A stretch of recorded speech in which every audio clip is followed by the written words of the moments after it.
If you're someone in the United States looking for a Forex broker, it's been hard to find recently. There's been a lot of changes in the industry, so I wanted to take a moment to tell you guys about Oanda. Oanda is a US regulated brokerage that allows US traders to trade currency pairs like the euro dollar, the pound dollar, the dollar yen, Kiwi yen, all sorts of different currency pairs. So if you're interested in checking out Oanda, we're going to be dropping a link in the chat right now as we speak. They, again, are a huge brokerage in the United States that allows you to trade without the worry of whether or not your account is going to get shut down tomorrow from an offshore, unregulated, sketchy brokerage. They have been around for a long time, and I've used them myself for a number of years. So if you're looking to trade FX and you're in the US, this is the brokerage to check out in my personal opinion. So take a look at it. We'll drop the link in the chat, like I mentioned, should also be in the description of this live stream. Do your due diligence and see if it's right for you. Now back to the show. Hey guys, good morning. Welcome back to another live stream. Happy Friday to you. I hope you guys are well and ready for some action because we do have some coming. We've got the producer price index number coming out this morning, which does have serious potential to move markets. Let me not understate how important inflation readings are to this market right now. Also, let me just double check real quick, make sure that my audio is okay. I think it's good. Yep, good to go. Oil rocket ship. Yes, it is moving, man. Wars happening in Iran right now. Yeah, it is scary stuff here. You've got the Nasdaq down. Oil is up 3% as we speak here. My goodness. Oil is ripping once more.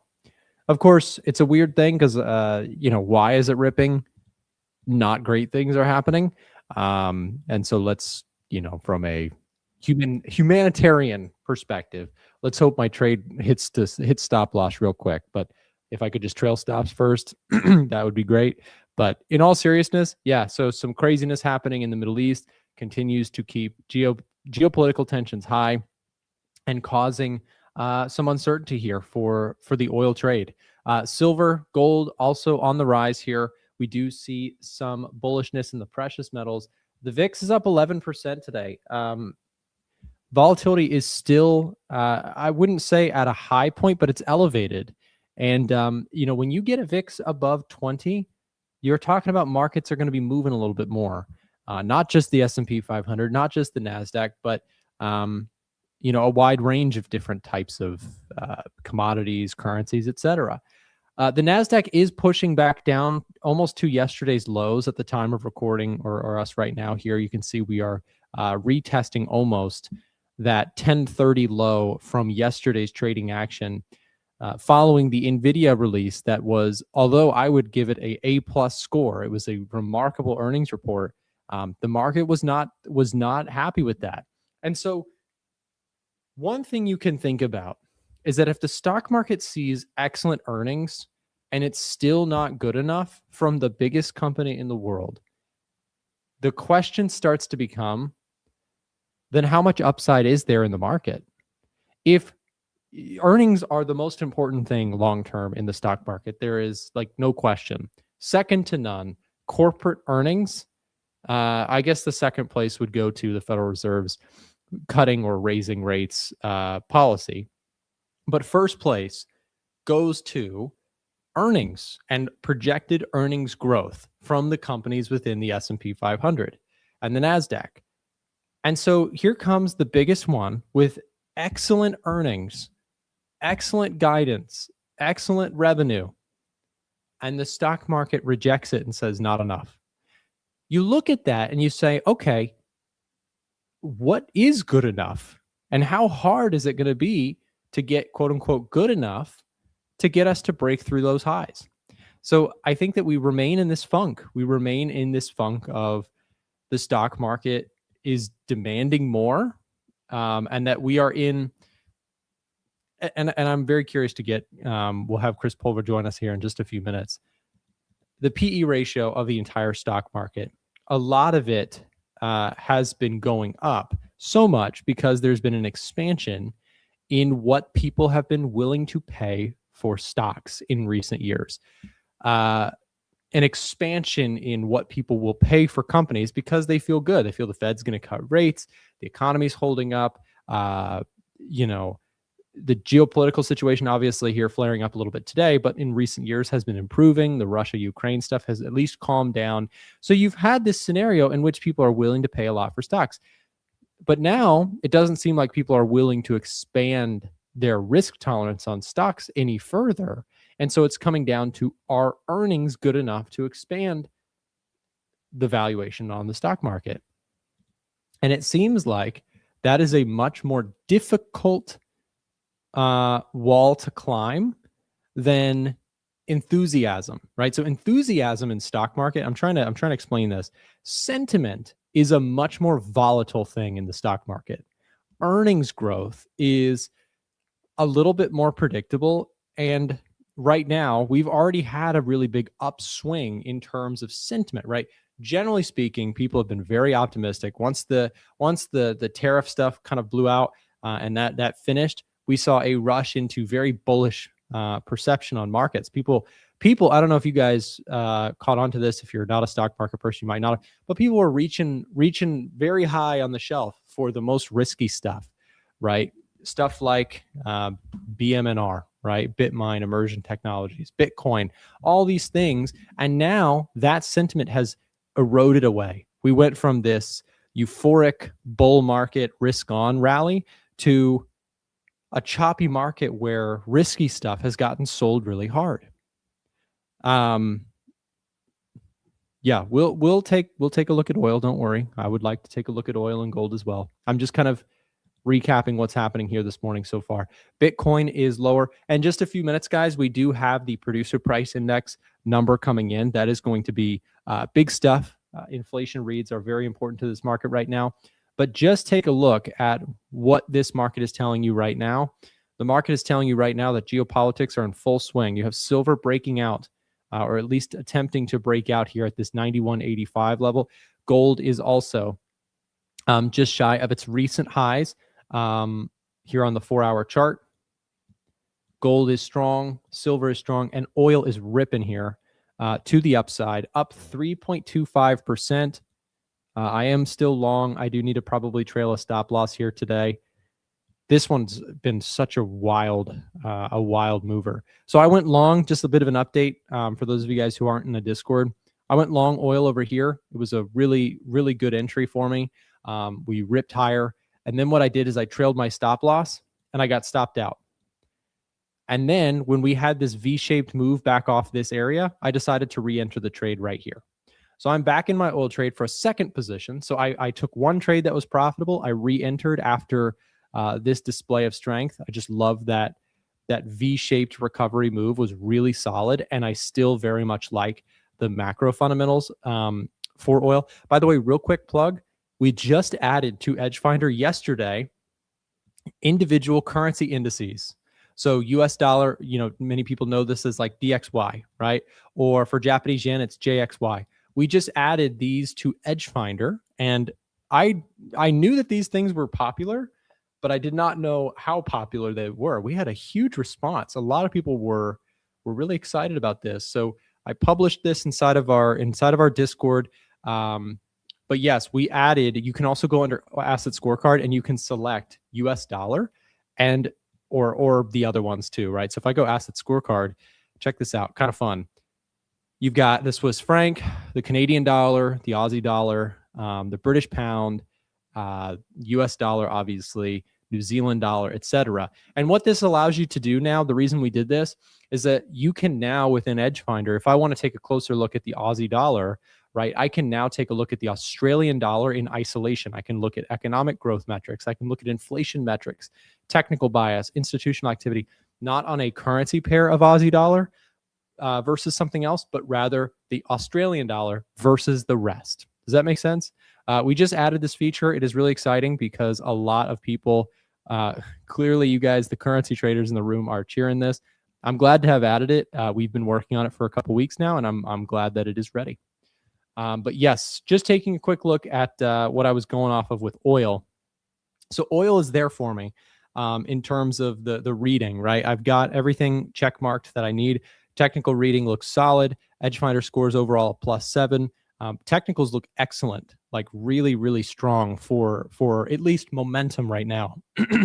We may be tapping into some higher time frame resistance levels, so I'm going to probably trail a stop loss on it. COT data has shown, at least, we'll get new data tonight, but institutions are very long oil and recently added to it. I'll be curious to see if they add again here this week. We get new COT data tonight. That's why I'm referencing this. Fundamental score, consumer confidence came in better than expected. Today we have, in just 4 minutes, we have the producer price index number, which of course, inflation read will potentially impact scoring for oil. Last time around, it came in higher than expected at 3% compared to 2.7 expected. So we'll see this time around today in 4 or 5 minutes if this number improves the score for a bunch of our stuff. If you get cool inflation, of course, risk assets like that, etc. Way more convenient. Cheers. Yeah, glad to have it there. Again, that was some of our affiliates, people who, you know, a lot of you guys know them on the stream here. The other content creators requested this stuff heavily. Like they wanted to be able to look at, you know, the Canadian dollar in isolation and have all the data mapped out in front of them. Or, you know, obviously the big popular one is the US dollar, but having all of this data scorecarded for the currency traders, we got you. Don't worry. We will, you know, the one thing is if you've owned the EdgeFinder, you've watched it morph and improve the whole time. And we won't stop because we just have too much fun building new things. PPI can change from bearish to bullish. Yes. For oil, in terms of potential score impacts for the EdgeFinder people, yeah, it can't get any lower score for that category for oil, but it can get higher because last time it disappointed, meaning the producer price index number came out high. This time it can only go up in score. It can't go any lower. Hey, Nick, I saw one of your videos. EdgeFinder had a black background with red and green. I like it way more that way. So that's not the EdgeFinder. That is the stock box. And I think the stock box, I don't know. I go back and forth. I think the stock box might look cooler than EdgeFinder, but I don't want to admit that because I've spent countless hours working on the UI within EdgeFinder. So we're going to not address that. But I do think, I think Stockbox looks pretty dang cool. Like in terms of colors, Julie behind the scenes, she did a great job helping us with picking out colors. I mean, this thing looks, it looks pretty cool in my opinion. The colors we chose, the greens, it just looks very stock-esque. So sorry, Nick, but I think it looks better. Yeah, I mean, I think it looks cool. Hey, I use the stock box every day too. So no shade. Guys, we've got 1 minute to go here. What I'm going to do is I'm going to just switch over to, let's switch over to our all markets view. Wow, look at this, guys. We have stocks lower. And in just a second, we'll bring in Chris Pulver. Once that news data drops, we'll bring him in. And I'm very curious to get his thoughts on some of this stuff because I know he's been busy with some of this elevated premium that we can be collecting here on the higher VIX. 30 seconds to go, guys. We've got, just for your audience convenience, we've got S&P, Nasdaq, Dow Jones, Bitcoin, dollar index, gold, silver, oil, all on the screen right now so that we can watch the reaction here. Again, higher inflation is going to be risk off. Lower inflation is going to be risk on. Let's see how this comes out. We've got just about 5 seconds to go. See how this impacts our charts this morning. And then, of course, don't go anywhere, because once we get this move, we will also reflect on how it impacts charts going forward. So initial jolt higher for the dollar, S&P and Nasdaq hitting fresh lows for the daily session. Gold is continuing to stay elevated. But again, I think right now, one thing I would say that's going to throw some confusion in right now, a lot of geopolitics are taking place as we speak. I obviously don't have boots in the ground. We're not a CNBC. We don't have like reporters sitting in Tehran right now. But I am hearing, of course, that there was some negotiations that did not work out very well last night. Oil prices obviously reflecting that here. Probably the strongest chart on our screen right now is the oil chart. It is ripping here. And so we did get, let's take a look. What was the number? 3.6. Let's see. What do we get? Let's see what that number is. We'll bring in Chris Pulver. Hey, Chris, how you doing, man? Good morning. How are you? Good morning. Doing good. Okay, so just reading this PPI number. So year over year came in at 2.9%, guys. That was higher than expected at 2.6%. So obviously dollar firming up on this. Meanwhile, of course, not as good for stocks and risk assets. Chris, how are you thinking about all this stuff? I know you probably, I mentioned it a second ago, you're probably busy with all this activity going on, this volatility. You got Nas down 0.8% again today. Yeah, we're getting some pretty big gaps to the downside. How's the audio, by the way? I'm on headphones today. It works. Does it sound okay? Mm-hmm. Okay. Well, VIX has been going up all morning, fresh lows on futures. I'm just setting some chart alarms on the VIX to see if we actually get back up to 22 or 23. I don't really want to call the bottom today. I mean, I have some decent gamma levels on S&P down to like 68. We're already opening up probably 0.9, or I mean, we might even push to 1%, Nick. We might push 1% lower, which from yesterday's close, 1% just on a gap. I mean, that's a pretty substantial gap. Now, I mean, I do think that at some point this gap is going to fill, but if this is just push, like open lower and push lower, like futures have been down all morning, SPX, CFD down all morning, I'd be curious how low I can go. I mean, a lot of these contained moves, think back to November 20th, think back to October 10th. Those are 3% intraday moves. So If we went, S&P, let's go 3%. I know that's a hardy drop, but let's say that the market could find 6,700 today. If I'm selling puts intraday, it's going to be down there. It's going to be like maybe setting up some butterfly trades, trying to catch something with a profit trap around that 3% handle, stay out of the way. And the VIX isn't crazy high, but if we reach 22, 23, I mean, we've had a flare up. I'm trying to think, what was our highest VIX since like November? Was it like 28, 29? That was about the highest VIX we've seen the last several months. Yeah. So, well, back in November, you did get back up into the 28 area, like you're saying, but this year, 28, so 30, I'm showing. Yeah. High of 23 this year.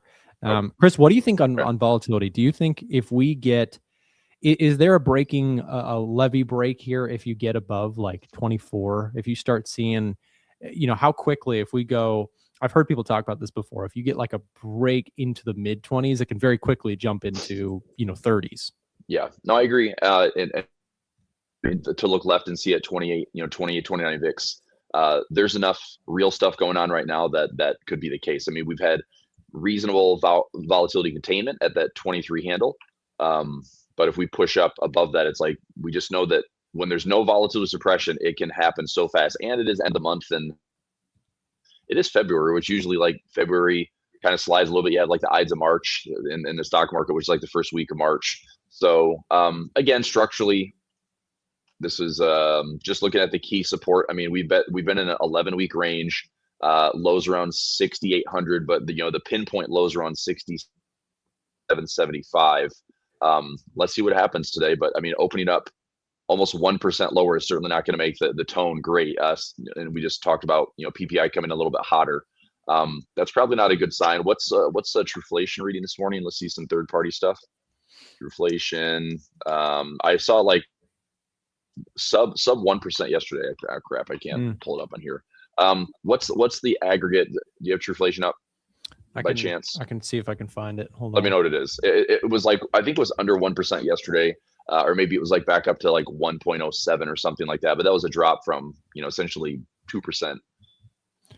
Yeah. So, or 2.7. I don't have it either. I don't have a log. All right, no worries. Yeah.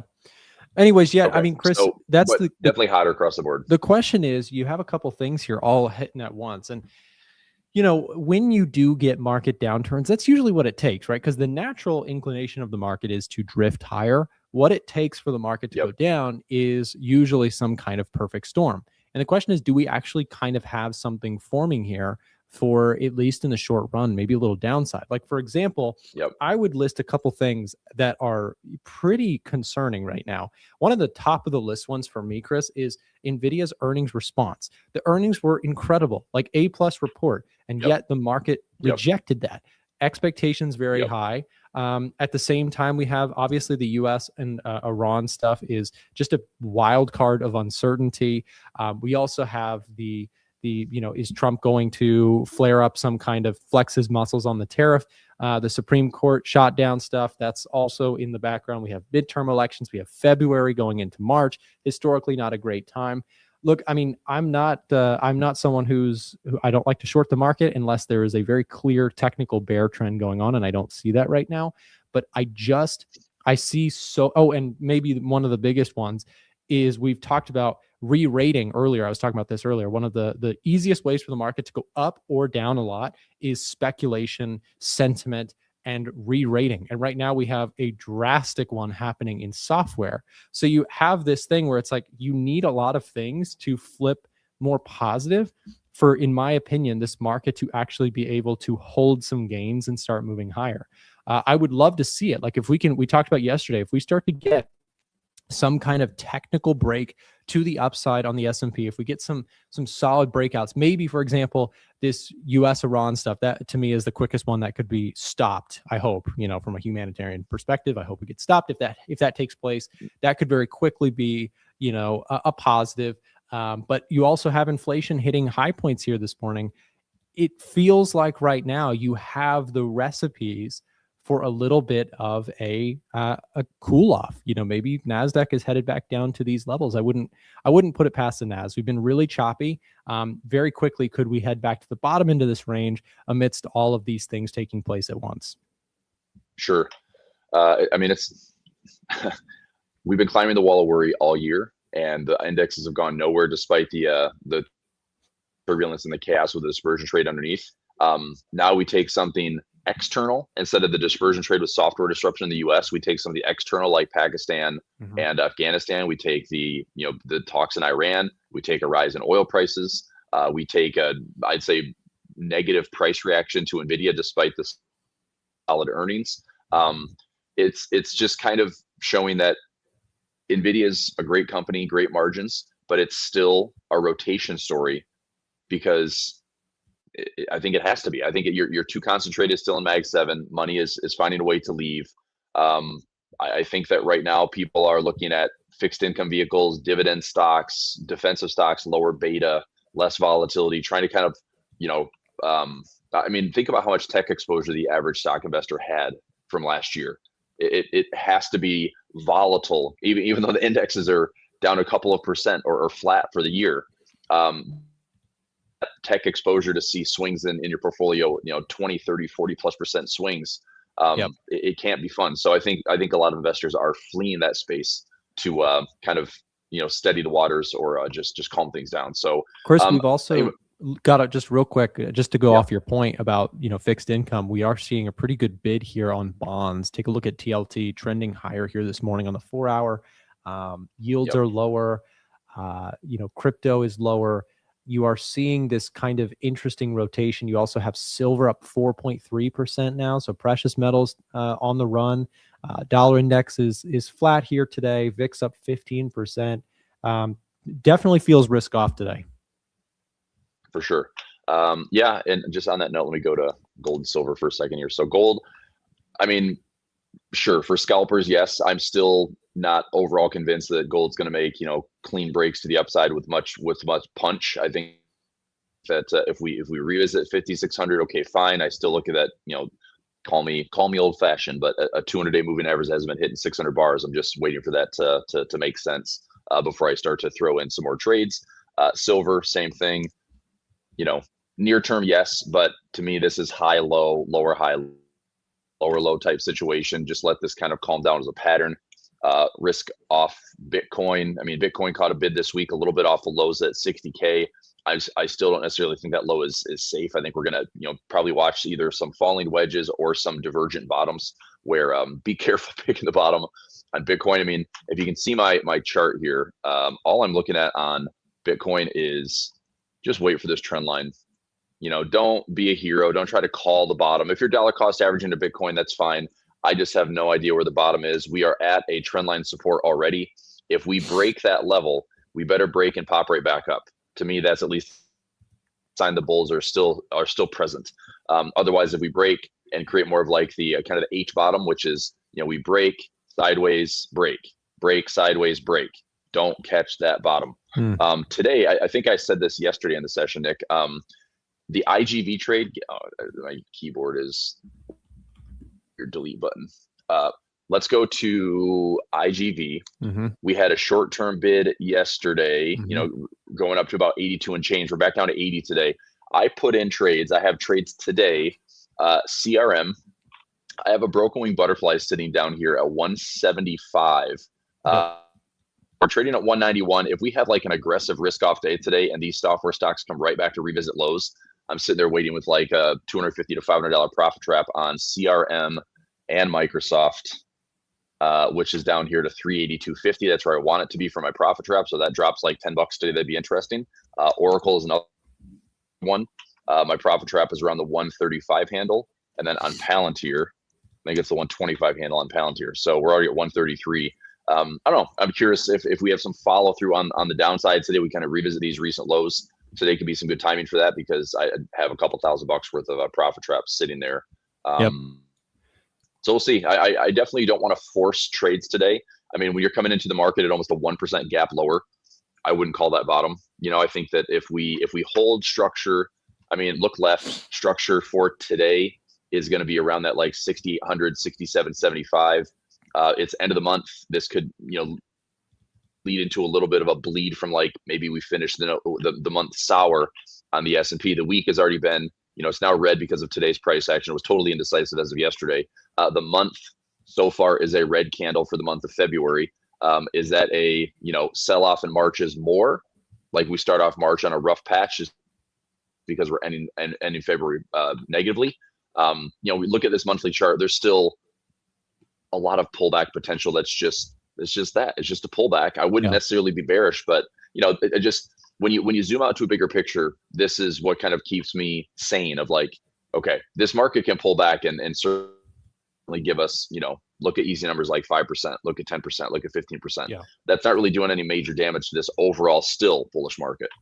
Yeah, and I think that's you kind of need that every once in a while. We've talked about this before, in the precious metals, you need that flush out. And maybe, Chris, that flush out, at least where I'm seeing it in terms of, the way I'm analyzing stuff, I'm looking at the macro quite a bit. And I look at oil as maybe that the cockroach, right? Where there's one, there's many kind of concept. I think oil breaking out here to the highs and not resolving, they keep coming out every day. It's like, hey, we're really close to a deal, and then things sour overnight. And it's like, you have this trend here that is taking place geopolitically, and nobody knows where that's going to. I can't tell you how things are going to happen over there. I have no edge in that regard, but I know the momentum here. I know the chart price action is looking really strong for oil. And I also look at put call ratio here quite a bit. I was looking at oil here just a second ago. Looking at USO specifically, you can see we've had recently a huge surge in put contracts traded. So my thought here is, okay, there was a lot of put buying that took place, a lot of speculation that oil would drop. That is not taking place. We may be seeing a little bit of a squeeze to the upside. We've also aligned this with what we've been seeing on a trending basis from the COT report. We've seen institutions continue to stay long and accumulate more on the oil long side of things. So to me, that is the trend that's taking place right now. We've also talked a lot about energy stocks on the rise here. So I think that there's a little bit of a trend there, and that is putting pressure on equities. As you pointed out, you pull back to a higher time frame chart, and you just say, okay, we could still very well be in an upward trend, except we've been on this heater for some time. It could be completely normal that we get a move back down to 65 or 6,200 on SPX, and maybe base out and rally from there. Yeah, and just talk on your oil trade. I'll try to talk it up a little bit more. Let's say, I mean, oil is always a slippery trade unless you're trading what you see. I think that, technically speaking, I could almost see oil doing something a little bit crazy. Let's say this escalation continues. I could see oil really squeezing up here towards, $80+. I would be willing to short oil if we go from like so let's say we get to like $80 on a flare up. Mm-hmm. If that doesn't immediately squash back down, 80 flares up to 90 to 100, I would sell again, define risk. I would be selling to these levels thinking that we probably top out and then come back down. But I would not be calling tops here. So the trade that I posted for Pulver alerts, which was going to be like a 1-to-1 iron condor, I'm canceling that position. I don't want to get stuck on some squeeze higher. Yep. So I'll post that update in the alerts. But if we break above 70.75, we've had a couple of tests there. This would be a decent structure break. I think there's room to kind of flare up. But oil is also very quickly to be contained. Like nobody wants to see oil prices $100 because it's then a geopolitical risk.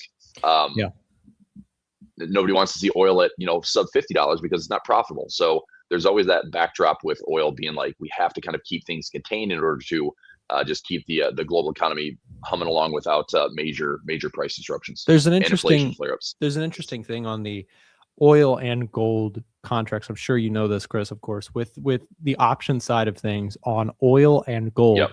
They have a lot of premium on the call side at pretty much any given time because the market is smart and knows there's no free lunch, and that oil and gold have at any time the potential to have outrageous moves higher on geopolitical breakouts. It's stuff that, when we're talking about the stock market, of course, there's stuff that can impact it, but it's pretty efficiently watched in the sense that earnings and analysts can really predict that stuff pretty decently well.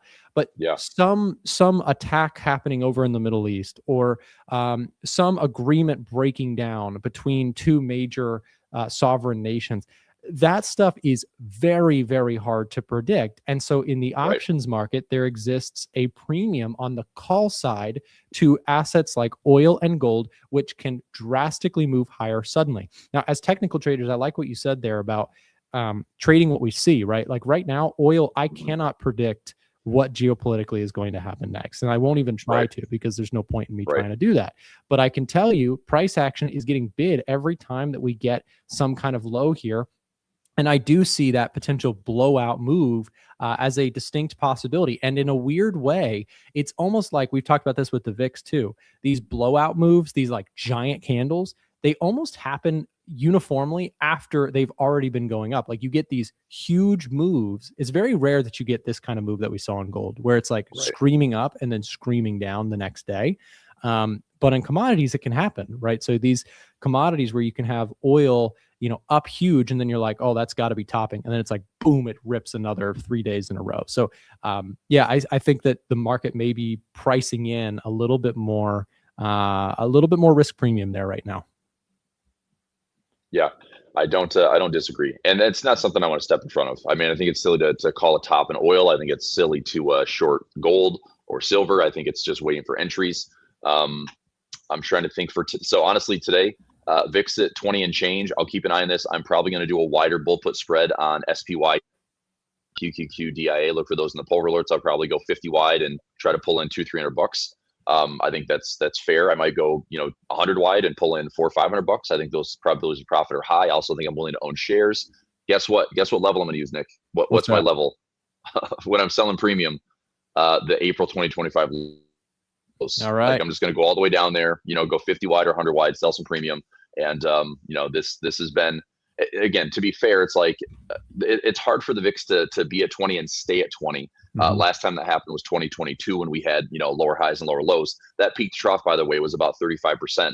The April 2025 lows from current price is about 34 to 35%. So I could essentially experience a 2022 type decline and not take any assignment on anything. So we'll see. I still think that there's going to be some, heavy jawboning on whatever this is. I mean, if we do break structure on the S&P and we get down below 6,800 with some conviction, we get a simple breakout to like 65.50. We look left on the chart. If it gets really ugly for a second, 65.50, if that level doesn't immediately hold, that's that October 10th and November 20th candle. Then we're talking maybe a flush into like 62, 61.50, 6,000 round number. Like, I'm a buyer of all those levels. I'm taking some stabs. I think that this market just, I mean, at least for the index side, like, let's get some breakouts. Let's get something to go somewhere. Let's make it a little bit more interesting that we can position for, hopefully something bigger picture, because like I'm showing here on the chart, I mean, this area, if we break to the downside, okay, there's structure. If we break here, there's lots of support. If we're down here, I'm still a buyer. Like, I'm buying. And again, when we have a day like this where it's like, oh my gosh, the market's going to be down 1%. Everyone, it's like panic sets in. It's like, how low does it go? We just can't be surprised to see the market give us 5 to 10%, and it still offers a buying opportunity. Because if you look back in hindsight, you're like, I was scared. I was buying puts. I was trying to hedge myself. It's like, it's too late. When it's time to hedge, it's when the market's been doing nothing. Yeah. When the market's sideways, it's like I have hedges out to 6,000. I have hedges down to 5,500. I have hedges down to April 2025 lows. I have hedges, and I've been doing that since the market's been going up. I think those hedges are mostly throwaway trades. I told you this week, like, I'm pretty bullish up until like the midterms this year. I think that going into like September, October expirations seem pretty solid. Buying the dip until that window, and then things for the U.S. especially get a little dicey. I also wouldn't be terribly surprised to see the U.S. just continue to be like this resilient, like, wall of worry climber, but not necessarily, pushing 15, 20% higher. Meanwhile, the world does okay. If you go, you can go all the different ETFs. I think somebody was telling me that Poland ETF, EPOL, was one of the best performing European ETFs. And I think it shows here year to date. I have to take that back, 6.8%. Look at this, up 145% in the last 3 years. I still like Brazil. So it's EWZ, EWJ is Japan, ILF is Latin America. Are you in Vietnam still? You told me about Vietnam. I'm in Africa, which is AFK, but do you have any Vietnam trades? I don't. I've been watching international stuff for pullbacks, but I have not quite gotten into it now. All right, I'm in AFK. It's up 13% year to date. That's not terrible. EWZ is Brazil. Year to date, it's up 21%. Those shares are doing pretty well. ILF is Latin America. Year to date, up 19%. So I picked a couple ones. Also, those are heavy commodity ETFs. I mean, everything that happened in Venezuela, I mean, they're getting a bit of a push there. I still think if you zoom out on Latin America and Brazil, there's still plenty of upside here. This is Latin America. I would not be opposed to watching this thing get up into maybe $50+. Brazil, look left on this chart, and I would not be opposed to this thing going up into $80+ from. I mean, we're less than 40. We have like 100% upside. We're not even all-time highs. So we'll see, man. I mean, that could be way more speculation, but when I bought here in the low 20s, I'm gonna ride these things for a little bit longer. I will sell premium in the U.S. Let's see what happens. The futures market did decline a little bit, or at least we bounced off the low slightly. Let me go into short-term futures. I see that we were down like 0.96, and now we've retreated. So it looks like we're catching a tiny bit of. I'm curious, Chris, on the New York Open, when you get to that 9:30 Open, how this all kind of, because that's always the tell, right? You have like the pre-market moves, and then the heavy volume comes in, and it kind of actually gives you the bias, right? Because sometimes you get that 9:30 Open and we rip hard off of it, and other times we kind of we see some big selling come in. And that's of course, for listeners, that's going to be in 35 minutes here. We'll have the U.S. stock market open, which can often lead to a surge in volume, or does lead to a surge in volume each day. So we'll keep an eye on it. Dollar index is remaining decently firm here. You're still sitting just shy of this resistance point that we've been sitting on the last few days. And then at the same time, if we take a look at some other pairs or other currencies, we've got JXY kind of doing whole lot of nothing here recently, back and forth. Crypto, we already talked about. consolidating still near its lows though, and just can't really seem to get any sort of sustained bid. It's like every time you get these one-day rallies, it is met with this like slow killed off selling that goes on in the following days. So that to me signals still risk off flows kind of prevailing right now.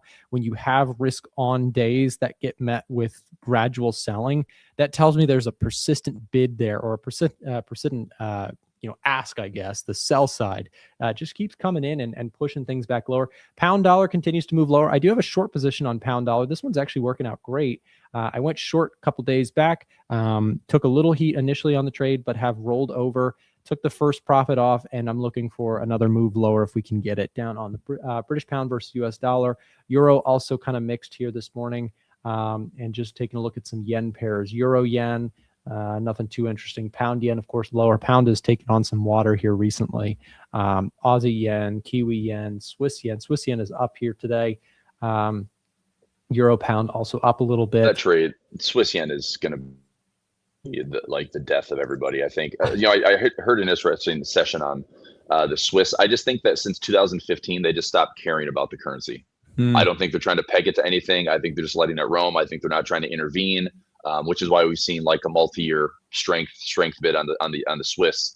Swiss yen, I mean, if you look at the daily, weekly, I would like to say at some point it's a good trade, but there's no reason to ever short this thing, even though it's positive swap barely.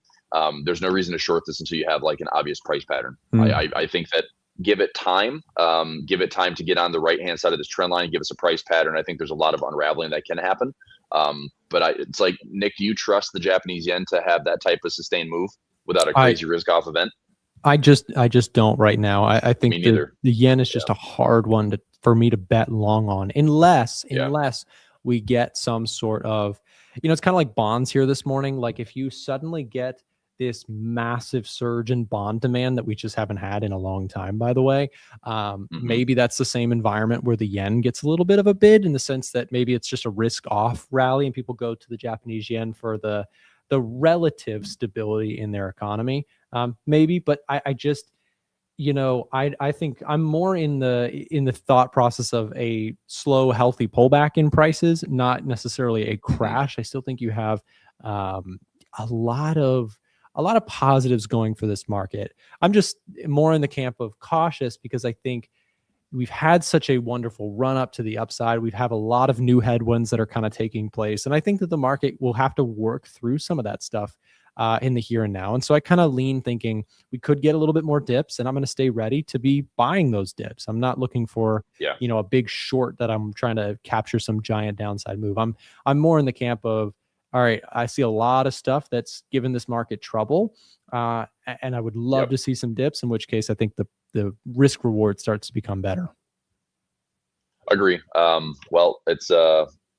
I mean, probably at 9:31, I'm going to have some puts that I'm selling on spies, on the SPY Qs and DIA. Qs, I'd probably go a little bit, if the premium is decent on the Qs, I'd probably go a little bit lower than the April 2020 lows if I can. Willing to own them, but between Russell, I'm probably putting a lot of the expirations September, October. Let's see what I can get for them, going anywhere between like 50 to 100 wide on some of those spreads. So I guess, that'd be about right. We'll see what the risk is. I'm hoping to make, anywhere between $200 and $500 per trade. Just another little stacked income trade. I do want to see what those IGV related trades do. So CRM this morning, Microsoft, Oracle, Palantir.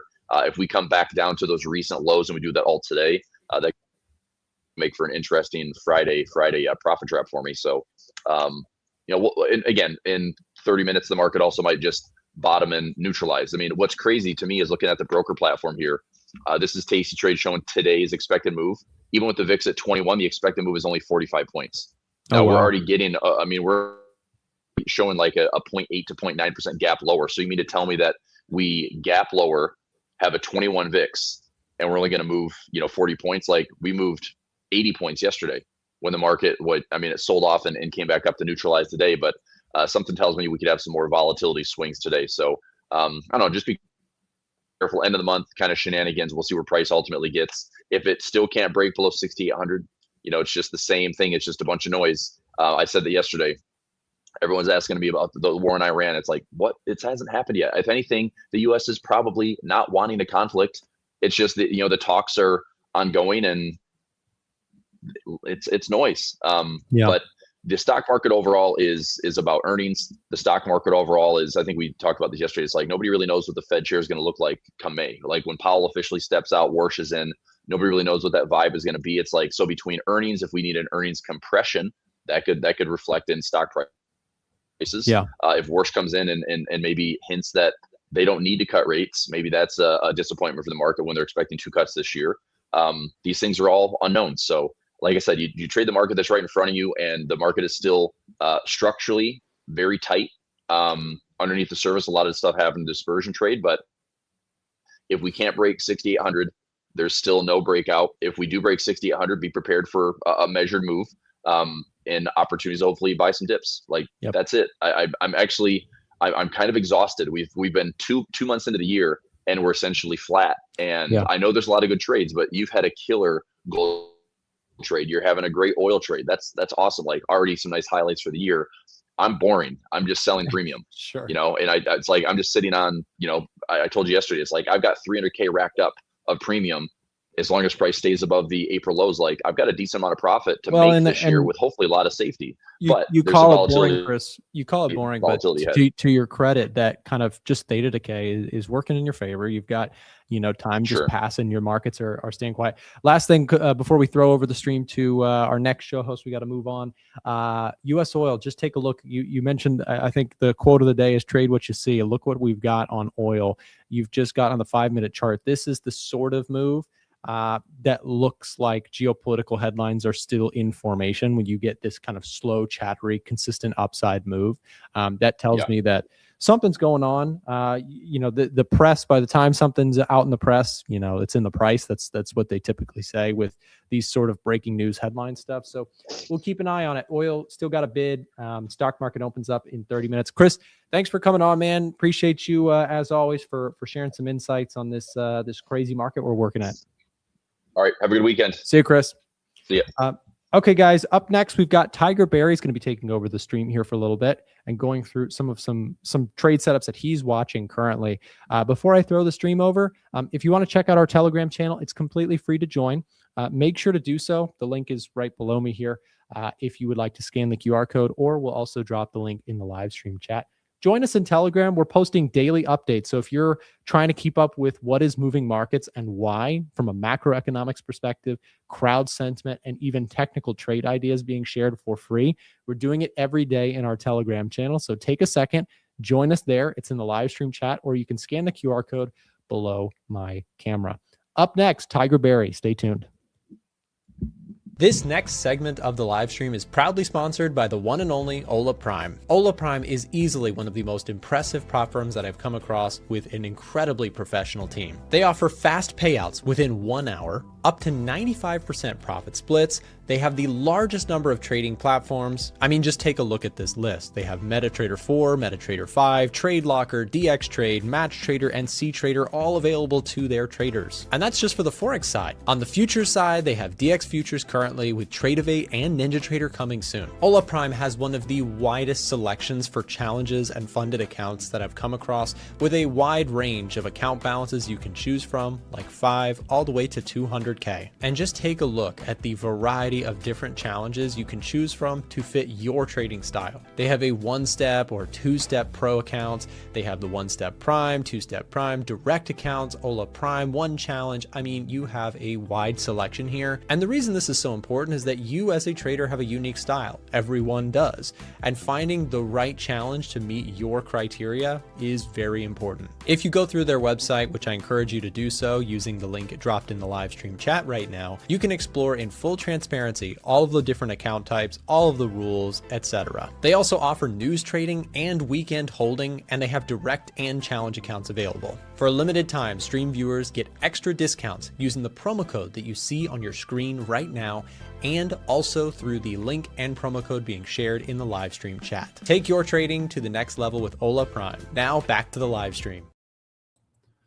Well, what's going on, everybody? Happy Friday. It's a great day by default. Just because it's Friday, we've made it.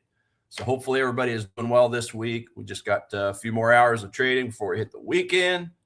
Relax, take a break, take our eyes off the charts, and reset, guys. It's important to do on the weekends. Very important to do on the weekends. Tomorrow for me, Saturday, that's usually just my veg day. Sit back, watch YouTube videos, and just don't even think about trading, guys. Sometimes I'll get on there and watch some trading documentaries or, just little strategies I could pick up here and there. 12 years in, there's always a nugget to pick up. Always. I mean, if you want to buy things without looking at the price, then work without looking at the clock, right? There's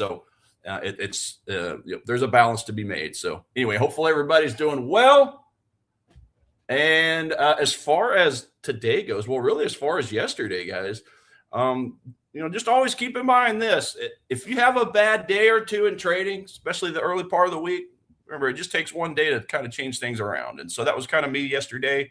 I had a lot of stuff going on this weekend, so I didn't really follow a ton of attention on the charts because of some other things.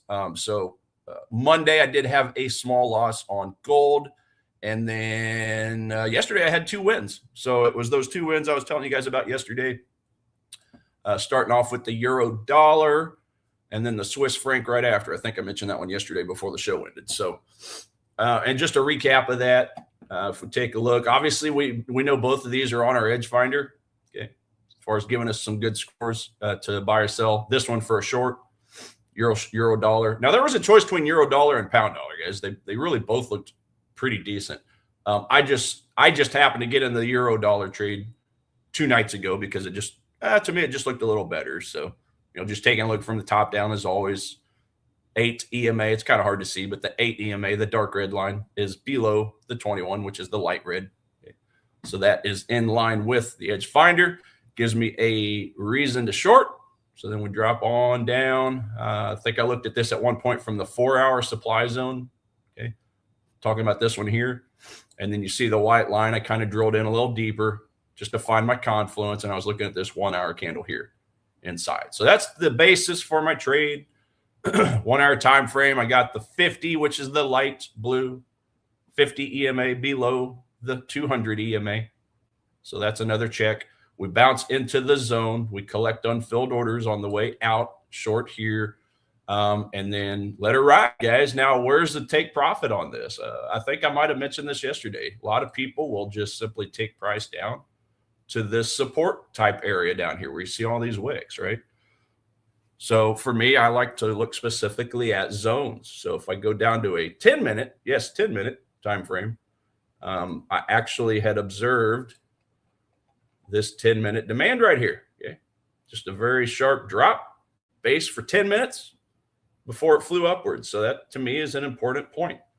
VSA, volume spread analysis activity, picks up, meaning institutional activity. And so that's where I wanted to take my profit in this thing, guys. That exact spot. In fact, let's see here. Yeah. So I ended up having my buy to cover, okay, my take profit, basically on this green candle right here, just before it bounced in. Because I didn't want to take a chance of those unfilled orders push the price against me. That's exactly what happened. So I literally closed out at the exact perfect spot. Okay. Yes, it is a thin zone. Doesn't look that powerful. Okay. But when we have such a strong push out like that, break structure points, got to keep an eye on it. So I didn't want to, me personally, I didn't want to put my take profit down at the lower end. I wanted to put it there. So yeah, good spot to put it in because it closed me out for my profit before turning around and totally reverse it, right? So perfect example of why we don't always want to just look at the swing low itself or the support. We want to look specifically for zones. And that kept me with a good profit, okay? Because it turned around and reversed. So it's funny though, because I say all that to say one of my accounts I actually did mistakenly, because I've got like 4, 1, 2, 3, 4. I've got 5 accounts right now. And on one of the accounts, I didn't even do that. So on one of the accounts, I actually put my take profit at the lows, okay? The lows down here. Now, this was just a I think I might have told you guys last week, this was that challenge account from Ola Prime, because they're doing a competition this week, which ends today. So I got in there and I was in a hurry to get it in because I had 5 accounts I'm looking at, right? So I actually put it in down here. So I'm still in that trade on that one. But the other 4 accounts, my main accounts, guys, I got out at that demand zone. So that was euro dollar, and Swiss yen was the other one. Okay, over here was looking at this demand zone down here. Yeah, that's right. It was 10 minutes. 10-minute zone, guys. So starting at taking a look at this zone right here. This indecision candle. This doji with a bunch of wicks, right? So that was the unfilled orders I was looking for. Strong gap out. Okay. And then when price comes back around, get into our trade here. And if you guys remember, I told you I wanted to be aware of this overhead supply zone right here, because obviously my take profit was here. And as you can see, we've just blown through it. But I wanted to be aware of this zone right here. Okay. So if you pull that forward, what happened? Okay, we got the bounce into the supply zone. We got a rejection, which I expected, before the trend, before the strength of the Swiss franc over the yen ended up continuing or taken back over. Okay, so it didn't go against me, but just to show you, even on a trending asset, even on something that's strongly in our favor from the EdgeFinder, you still got to be aware of these little zones that are just hiding in plain sight. Now, in this case, obviously, yeah, it just bounced in, did get a reaction, but then again, it eventually, the momentum upwards continued. So yeah, took that profit up here, okay, as well. So that's 2 for 2, guys. I mean, that turned my week around right there in one day. Okay, one day. So, and then as far as today goes, I did have another alert that just hit shortly before the show. Would have been on Aussie Swiss over here. So we've dropped into this demand. Now I start from a daily. Obviously, we're trending up. It's a lot. This is one of those very wicky assets, guys. You get a lot of wicks on this thing, a lot of wicks. Okay. So it's a little bit more difficult talking about Aussie Swiss. It's a little tougher to find, pure zones pure zones too, without having a bunch of wicks. Okay. It's messier. But despite that, if I drop into a 4-hour, okay, I'm kind of keeping an eye on this 4-hour candle here, and then drilling down a little deeper into my 1 hour. We have since blown below the 200. So we've pierced the 200 on this thing. 50 remains above 200, showing that the trend I want to see on that time frame is looking good. And so now we've dropped in. So, at this point here, just looking for a 1 hour candle close. Okay. If we can get a candle close going green, if I can have some heavy wicks underneath, like we have on that leg in candle right there, okay, we can get a close, whether it's this hour candle or the next hour candle, preferably this hour candle, then the 7 a.m. Central Standard Time candle that creates itself for me, as long as it goes above the hourly close, well, then we'll take a shot. We'll take a shot to the top up here. Okay. So obviously I got to sit on my hands for the next 45 minutes on that to see what it does. Can you look at CAD Swiss? Yeah, absolutely, Difflam. Let's take a look at it. CAD Swiss. Caddy Swissy. CAD Swiss. Okay, we got a neutral score on the EdgeFinder. CAD Swiss is giving us a neutral -2. And if you guys haven't noticed yet, those of you that have the EdgeFinder, Nick has outdone himself yet again, in putting in our currency standalone index, our currencies on here. Okay. He told us about this yesterday. So as a reminder, guys, if you have the EdgeFinder, or if you are planning to get the EdgeFinder in the future, just know that when you pay for it once, all of the work that Nick puts into it, as far as updating it, upgrading it, making it better, because it seems like it's getting better every single day. Those are all free upgrades, free updates. It's nothing you have to pay extra for. Okay. So you pay once, regardless of what you pay. And that's the last time you have to pay anything. And like he said, he spent around $1 million in developing this thing. Okay. which makes sense. Man hours, tech skills, all that. So that's a steal of a deal, no matter what you're going to pay for it. So if you haven't gotten your EdgeFinder yet, guys, definitely get you one. Okay. And while I'm on the note of plugin, Ola Prime, that is a company I worked with. Okay. Worked with them for about 10 months. I think it was 10 months. But he's also got a code for you for that. If you're looking for a new prop firm, A1T35. There's also a QR code right there on your screen. You can go to olaprime.com and check out their challenge accounts. See if that might work for you. They've got instant funded as well as 1-step, 2-step, 3-step accounts. Guys, they have a 3-step prime account. It's one of the very few companies that do it. Okay, so it just simply means 1-step is your highest price, 2-step is a little cheaper, 3-step's even cheaper than that. So definitely encourage you to go check that out if you're wondering what the heck a 3-step account is.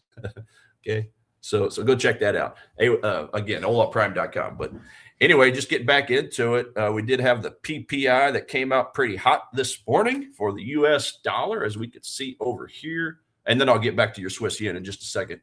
I wanted to point this out though. So that's a hot reading, guys. Now on the last reading we had over here, just looking at the dollar heat map by itself. Okay. It was a bullish reading as well. So this should remain the same. Okay. You had a bullish reading last time. You have a bullish reading today. It's going to remain the same, right? So we're still sitting at about 53% exceeding expectations for the US dollar on the high impact red folder events. So there's your US buck. But you did ask about Swiss yen, so I'm going to hop on that for you real quick. Is that right? Swiss yen? Yeah, or CAD Swiss. I'm sorry. CAD Swiss and then Kiwi Swiss, I see. So let's take a look at both of those. So CAD Swiss, where are we at? CAD Swiss right here. All right. And I like to do this, guys. If I want to make sure I'm in line with my trend, I'll oftentimes, just for the sake of not having to switch from time frame to time frame, I'll just switch this to a 2-chart format, just so it's a quicker glance for me. So, for me, looking at your CAD Swiss, obviously we are in a downtrend and we're kind of clustery right here. We're at this little swing low down here. So can we break that swing low on a higher time frame? And by the way, guys, just so it doesn't confuse you, on the right side screen here, I've got a daily chart that you'll see the candles are colored a little funky. It's basically an indicator that's in here that even if you have a downtrend, okay, if you have a downtrend, you'll obviously have green candles in there. It'll still paint them red. It's just basically showing the overall trend. So sorry if that confuses anybody. This is just in my head how it helps me to see things. But anyway, 8 is below the 21, so we definitely would only want to be shorting anything in this area. We do have a demand zone underneath, as you can see, that might cause us a little bit of a bounce. So it looks like that's going to be even lower than a 4-hour. What did I paint that on? Is that a 1 hour? 1 hour. Yeah, I think this was a 1-hour demand. So this is something we'll want to be careful for if we do happen to get in any shorts. Okay, look at this. So this candle here, this demand zone was formed on a red VSA candle. See that? So that's what you call ultra high volume compared to the more recent candles. And you got 2 of them actually right there. So that's a danger zone if you're shorting. You just want to be aware of that. Okay? So the first question I try to always ask myself if I'm going to get into a trade at every single time, the first question I have it's not necessarily how much money can I make. It's, do I have any landmines in my way? Okay. That's a landmine right there. And we can see where price is right now. Okay. It's not even that far away. 20. So we're at 28. So we're basically only 20 pips away from that landmine. Okay. So our trend is telling us to short. CAD Swiss is giving us a neutral score, but we're only 20 pips away. So just something to be aware of. Okay. Just something to be aware of if you're looking to short. And as far as an entry on this thing, actually, let me do this. Let me go back over here for a minute. I mean, you've got a 4-hour supply zone candle here, but the challenge is you got a lot of candles to the left of it. So yes, that is a supply because we have a strong gap out of it. But you got a lot of candles. That's choppy. That's way too choppy for me. Remember, I like supply zones or demand zones that create themselves, not as a result of a bounce from a previous supply or demand zone. but also that have basically 3 candles or less, 3 basing candles or less. So to me, I'm seeing 1 candle, 2 candle, 3 candle, for just a lot of wiki ugliness, guys. So on a 4-hour time frame, it just doesn't look that pretty. It really doesn't. But anyway, it is still by definition a zone. So if we go down to the 1 hour on this thing, the 50 remains under the 200. So that's good, but just barely. And that's another thing, guys. You know, that when we see our moving averages that close together, that's just another way of saying, if you look to the left, it's choppy. Okay? Up, down, up, down, up, down, up, down, up, down, up, down. I like to see the moving averages spread apart a little more. So that's another thing I see that's a little bit of a red flag on this, as far as if I wanted to utilize that zone. Yeah, I mean, but you know, of note though, the 200 is running through both the 1 hour and the 15-minute time frame. Okay, it's running it's running through that zone, I should say. So if I really wanted to get into this trade, I'd probably just tiptoe in, just a small percentage. Okay, small percentage. But I think there's a lot more better things to trade out there, because again, when we go to the daily time frame, what is it? It's just a sideways chop fest, right? Sideways chop fest. So hope that helps. Just be careful with it, like I said, because of the demand zone underneath. And then I think I saw, was it Kiwi Swiss up here? Yeah, Kiwi Swiss. Take a look, guys. But yeah, just real quick before I forget, that is my number 1 asset, like I said, that I'm keeping my eye on today, just so you guys know, that the Aussie Swiss. Okay, before I get too deep into looking at other charts. But anyway, sorry, back to Kiwi Swiss. Kiwi Swiss, Kiwi Swiss. Kiwi Swiss, come here. There we go. All right. So daily, we got the 8 below the 21. This is another one, guys. See how choppy this is? Some of these New Zealand pairs, some of these Swiss pairs, they have a tendency of doing that. Just getting really wiki, really wiki. So there's probably better assets to trade, but it looks like I drew this zone up here, guys. So here's our 4-hour supply zone. On a 4-hour time frame, our 50 is below our 200. But again, the moving averages are just too close, meaning we're choppy. I like to see the moving averages spread apart. So that's 4-hour, but let's look at the 1 hour for you. Yeah, same thing. See how close together? I want them separate. I don't want them hugging each other's neck. Okay. I want them separate. I want them separated. And then, yeah, by the time price comes up here on a 1 hour time frame, the 50 is going to cross the 200 anyway. So it's really a no-go for me. It's got to be clear and distinct. Right. I had put this supply zone in when price was down here. See how this is spread apart down here? These moving averages. See, that's when I drew up this supply zone. So now that we've went all this choppy sideways nonsense, it just doesn't look as pretty.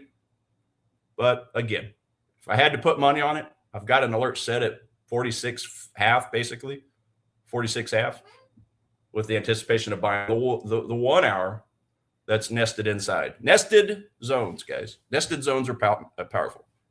Okay. So anyway, that's Kiwi Yen for you. What else we got over here, ladies and gents? Nasdaq, please. Ching says Nasdaq. Guys, when it comes to the U.S. indices, all 3 of them had bounced into a recent supply zone. Look at here. So this was the S&P. I might have mentioned this on Monday or Tuesday. Okay, we bounced in, and you see what I drew up. Look at that. I drew this up on that day. We bounce in. We collect unfilled orders from the zone, which, by the way, had a strong fair value gap coming out of it. And now we got that reaction. The whole goal, if we were going to get in this short, would have been short there, buy to cover down here, because we got a new demand zone right in this area. So just a short, simple little trade opportunity. That was S&P. You asked about the Nasdaq. This one went a little deeper. Okay. Obviously, if you incorporate a stop loss, though, depending on how tight of a stop loss you put in. See, if I were to have gotten into this trade, now I was fighting other things, so did not get into any of these U.S. index trades. But if I were to short there, I'd be wanting to take price down to here as well. So let's see what we got here. Okay, that's about 306 points. What's 306 divided by 2? That's 150. So let's see. Would we have gotten clicked out? Yeah, looks like we might have gotten clicked out of this one. Okay, full transparency. Well, no, I would have actually put a little higher. I don't know. We might have still been in that trade. I mean, that's half of the distance from there to here. Okay. I mean, if I really wanted to refine this for you, I don't know, what's a 15-minute look like? Yeah, I realistically would have wanted to be aware of this area here, this zone, this indecision candle. That would have been a good place for a potential take profit just because of how strong it looks. And look at the VSA candles. The institution stepped in here, guys. It's a lot of activity. So that realistically would have had to have been how I measured the profit target, the take profit. So now let's measure with that in mind. Right. What do we got? Let's go back to a 1 hour. Okay, short here. Buy to cover there. That's 370 pips. 370 divided by 2 is what, 190 something? Yeah, that might have still clipped us out because it's basically right there. That candle right there would have probably wicked us out. So that would have probably been a loss, full transparency, if you chose the Nasdaq. Now the S&P would have been a profitable one, and the Dow, we hit this zone up here as well. See, that would have been a profitable trade. But just I didn't really like the signals. We were getting neutral on, I think, 2 or 3 of these. I think we had a bearish signal at one point on S&P, was it? Or one of these 3. But I was off playing around in other markets, so I didn't even get into this trade. But anyway, as far as Nasdaq, just to go back to the start here, turn on everything else. I do believe we are still getting a neutral score, right? Nasdaq, where you at? You're hiding, Nasdaq. Where you at? Where you at, boy? Yeah, +2. So it's neutral +2 if anything. Obviously, there is a demand zone a little small, a little further down. But we got our 8 below our 21. So yeah, it's just all together. It's just not really, it's not really giving us a strong reason to buy or sell this thing. If anything, it's very tinily, it's very small, it's very slightly bullish, but it's neutral. Our 8's below our 21, so that's a download. Yeah, it's just a mess. It's just a mess. Pound Aussie and Aussie yen says unknown. Yeah, we can take a look at that. Pound Aussie, let's do that. Do that for you. Oh, Pound Aussie. Okay, let's get up here and get rid of the neutrals out of this list. Okay, Pound Aussie, no bueno. From a technical setup, we've got a downtrend going. And by the way, as far as Pound Aussie goes, keep in mind, we're still trying to chew through the rest of this demand zone, this higher time frame demand zone from way back. Remember, these things don't always expire. You got to be aware of them. Okay? Some people may say if it's past 20, 30, 50 bars, it's probably worthless, but nonsense. Nonsense, guys. You want to keep old stuff in mind. This is from July of 2024 area. Talking about this, I think this was a weekly zone. Oh, there's Cartman again, peeking his ugly head. Okay. We're talking about this weekly demand. Yeah, you want to be aware of that kind of stuff. So we want to be shorting something that's in a higher time frame, consolidation? Probably not. I know I wouldn't want to be doing it. Just in case the past comes back to haunt us, right? Talking about old zones.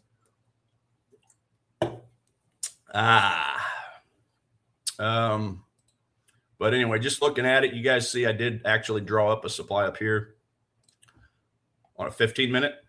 So that's the origin of a strong move down from the 15-minute time frame. 50 is below the 200. So if we're talking possible trade opportunities, possibly that one, yeah. I could possibly see that at the 190.81 area as a spot to short. Now that's just technicals because remember we don't have the fundamental sentiment confirmation from the EdgeFinder. So do as you will, but if you're looking for a little bit of a premium just from a technical only spot, not financial advice, but if it were me putting my money on it, I'd probably be doing it in that area. Because also on a 1 hour time frame, what's it going to do? It's likely going to pierce the 200 EMA, which is kind of water falling down, right? So it'd be something like this. Something like that, right? That's where I personally would put my money, but I ain't touching it because my boss is telling me to stay the hell away from it, right?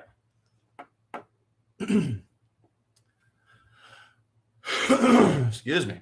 And then you had another one. Oh, wow. And it's already 8:39 or 8:29, guys. Yeah, we'll pick back up on this Monday, guys. Yeah, like I said, 2 for 2 for me. Well, 2 for 3 if you include the loss on Monday from gold. 2 out of 3, I should say. I'm just going to personally be paying attention to stuff on small time frames today. What I don't want to do personally is get into a 4-hour supplier demand zone trade and hold it over the weekend. Not with all this geopolitical nonsense going on, guys. Iran. We still have, kind of halfway forgotten about Greenland for a while, but there's just too much hot stuff going on geopolitically for me personally to want to be getting into a higher time frame buy or sell and try holding it over the weekend. So absolutely the hell not. It's 15 minutes. Time frames are bust for me today, guys. And with that, I do think we got Mr. James coming up right after me. So with that, hope you guys have a wonderful day. Stay safe. I'll see you next week. If you're enjoying the stream right now and would like to join us beyond just live streams, consider joining our free-to-join Telegram channel. Inside of our Telegram channel, we're sharing daily market analysis, bonus clips from the live streams and videos, giveaways to our products, prop firms, and brokerages, and much, much more. So like I said, if you're looking to stay up to date with ideas that we're looking at in markets, even if you can't make it to a live stream, consider joining our Telegram channel down below in the description of this live stream or being dropped in the live stream chat as we speak. Just click that link, it'll navigate you over to Telegram, click join, and you can come back to the stream. It's totally free to join, and if it's easier for you, you can also just use the QR code that you see on the screen right now. Now back to the live stream. Hello. How are you guys doing? Happy Friday, end of the week. Hope everyone's had a good one.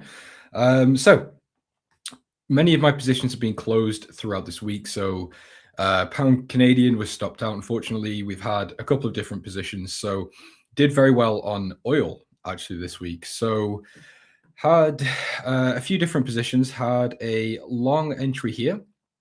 I decided to scale into that same idea right here. Both positions were stopped out on this pullback during here. So this one was a very small loss and this one was quite a nice winner. I re-entered yesterday. So we all looked at this trade. Oh, I showed it on stream yesterday.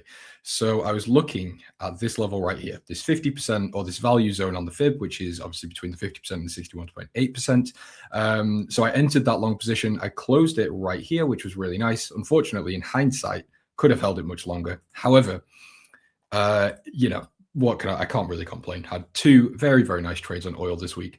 Open positions, we have silver. So I added in silver yesterday on the retest of this level. So obviously we've had the break, we've had the retest and continuation. So I entered on this H4 candle close right here. And the reason I entered on this retest and not this one is because at this point, we had all of these moving averages cross over, indicating that this bearish trend we were in has now come to an end objectively, and the bullish trend is now starting to emerge. So I'm looking for one more position on silver, which would basically be exactly the same idea as what I've got down here. So I'm looking for the break, retest. I'd look for another entry here and then let it run. And that would be me fully allocated to silver, no more positions. And that would be that. Because I'm also in gold. So I entered gold pretty much for the same reason. So we had the break, retest right here into the fib value zone between the 61.8 and the 50% level, also lined up with the previous resistance, of course, forming that retest. So we entered there, and now again we're just letting this one run with reduced the stops by 50% or 0.5%. So risk is reduced on gold. Pound dollar still sat in this one. This was a really close trade. This was by the skin of my teeth. It was a very very, very close call. So yeah, it came up really, really close to stop loss and then had a complete reversal and now in a very small amount of profit. So I decided to scale in and just round up my risk a little bit to a flat, almost $200, just because the initial position wasn't my full allocation for the whole idea. So I decided to add in a little bit more once we started coming back into profit. I'm looking for a correction of the left side move that we have right here. So my target is 1.322 on that one. And the last position is the pound NOK. Now, this one as well started out quite rough. So we entered on one of these two bullish candles here. I'm not exactly sure which one it was. And then, yeah, it was just a rally towards stop loss. I mean, it wasn't as close as pound dollar, but it was moving pretty aggressively. And again, just a really nice reversal. So now I'm just watching this support level. Can we break it? If so, I will trail stops towards the high, and I'll look for a scale in at this point on the retest. But that's it. That's all I'm in for now. So, yeah, there we go. Bashi, hello. Sluggy, hello. Hope you are all well. Othermain, good to see you. That gold breakout at close to 2% profit. Fantastic stuff. Ray Beast, well done. What about euro dollar? Yeah, I closed euro dollar yesterday. Pretty much break even. Didn't really get anything out of euro dollar, but it was a 0.02 lot. It was a really, really small position, so I didn't really care about it enough to warrant holding. However, euro dollar is getting a bearish reading down here on the EdgeFinder with a -9. It's actually it's the strongest score on the EdgeFinder from bullish to bearish. Obviously, we don't have a +9. So euro dollar, I am leaning bearish, of course, but price action wise, I just can't really justify being a short seller at this time. The daily is still very bullish, technically, looking at the moving averages. We've still got these, higher lows getting printed. So the daily time frame already has sort of nullified the idea. Then we go down to the H4, and there is just nothing going on whatsoever. This is just a sideways range. We've got no direction with the moving averages. It's just flat. So there's not any pullbacks. There's no trend. There is nothing there on the H4 for me to trade from. Even if there was a bearish setup here, again, looking at this daily time frame, I just can't really justify the entry because we've got this. I mean, obviously, whatever you want to call it, it's like a false breakout, whatever, doesn't matter. Sort of level here that we're seeing price respecting. I'm fairly sure it's a 50% retracement as well, or a fib retracement here. Yeah, so we're down at the 61.8. So actually, from a technical standpoint, the daily is actually telling me to buy. So yeah, euro dollar to me, there's just nothing to do here. I would need to see the trend establish bearish on the H4. Then maybe I could warrant a short position, but for now it's too risky. GP in the toilet, I know. Been calling it since last year. You're welcome. JSB changing his angle every week. Looking us dead in the eyes. Yeah, well, I got to keep you guys on your toes. The DXY seems to not be able to break above resistance. Yeah, it's struggling. So we discussed the dollar yesterday, and I still stand slightly bullish. Now, when I say bullish, by no means am I going heavy shorts. I'm not doing anything really involving the dollar other than obviously metals and pound dollar, but I'm definitely not sitting in a massive dollar long position. So I would expect us to break above this resistance, start coming to correct some of this left side. As we've spoken about many, many times, these aggressive, impulsive moves that we see on this left side do generally get corrected. I mean, you can see the same thing here, correction, same thing here. We see a correction. So it can take, hours, days, weeks. It can take as long as it needs. But eventually, I wouldn't be surprised if that does happen. After that, I don't know. On the other hand, sorry, not on the other hand, but following on from that, the dollar is getting a bullish reading. And the Fed, I don't think has any room to cut at the moment. So I just don't really see a dollar bearish case at this time. That can change, of course, but right now, I just don't see a reason really to be short dollar. So yeah, that's kind of my thought process. But either way, I've got no real bias, sort of medium term anyway. James Pound short call and narrative age like fine wine. Thank you very much. Yeah, I mean, this is the thing. I've spoken about this before, but no one, or as far as I'm aware, no one really seems to pay attention. But when you live in a country, it's so much easier to be able to forecast what is likely to happen to the currency. Because when I can do forecasts on the dollar or the euro or whatever it may be, fine. But the UK specifically, I live here. I see the cost of living. I see public services collapsing. I see it, experience it, I feel it. you know, it's my everyday life. So it becomes much more straightforward and simple to be able to put all these pieces together. And that's why I was so bearish on the pound over the past sort of 6 months, roughly. But yeah, I mean, it's paid off quite well, so I can't complain. Other than this pound Canadian position, this was a bit of a joke, but it was my fault. I had my stops way too tight on that one. Anyway, moving forwards, there's nothing on my watch list. I'm completely flat, pretty much done for the, well, yeah, I mean, I'm done for the month. It's the end of the month now anyway. So yeah, I mean, oil, I do still really like it. So we've got the bullish reading on the EdgeFinder. We've still got tensions with the US and Iran. I wouldn't mind going back in for a long position, but of course, I just need to see that pullback. Now, the thing is, I'm not sure it would really hold because, and this is more just from a fully discretional idea or discretional standpoint. If we ended up pulling back from here back into this fib level, that would be a bit of a problem for me because it would show a double top here. Now, you know, again, more of just a loose discretional idea. It just tells me that buyers weren't overly interested in continuing higher. So I'd probably avoid that entry. So I'd need to really see oil push even higher. And then I could move the fib to something like this, and then I could enter there. Does that make sense? So I just need to see the trend continue, and then I can wait for the pullback. If we pull back from here, likely I'll avoid it. What's your macro long-term view on the dollar? I think the dollar is going to be fine. I've said this before, but it's one of those, it's just kind of the way that humans work and the way the markets work. When, you know, how much dollar doom and gloom have you seen recently? How much doom and gloom do you think there was at this point before this rally, or at this point before we corrected, or at this point down here?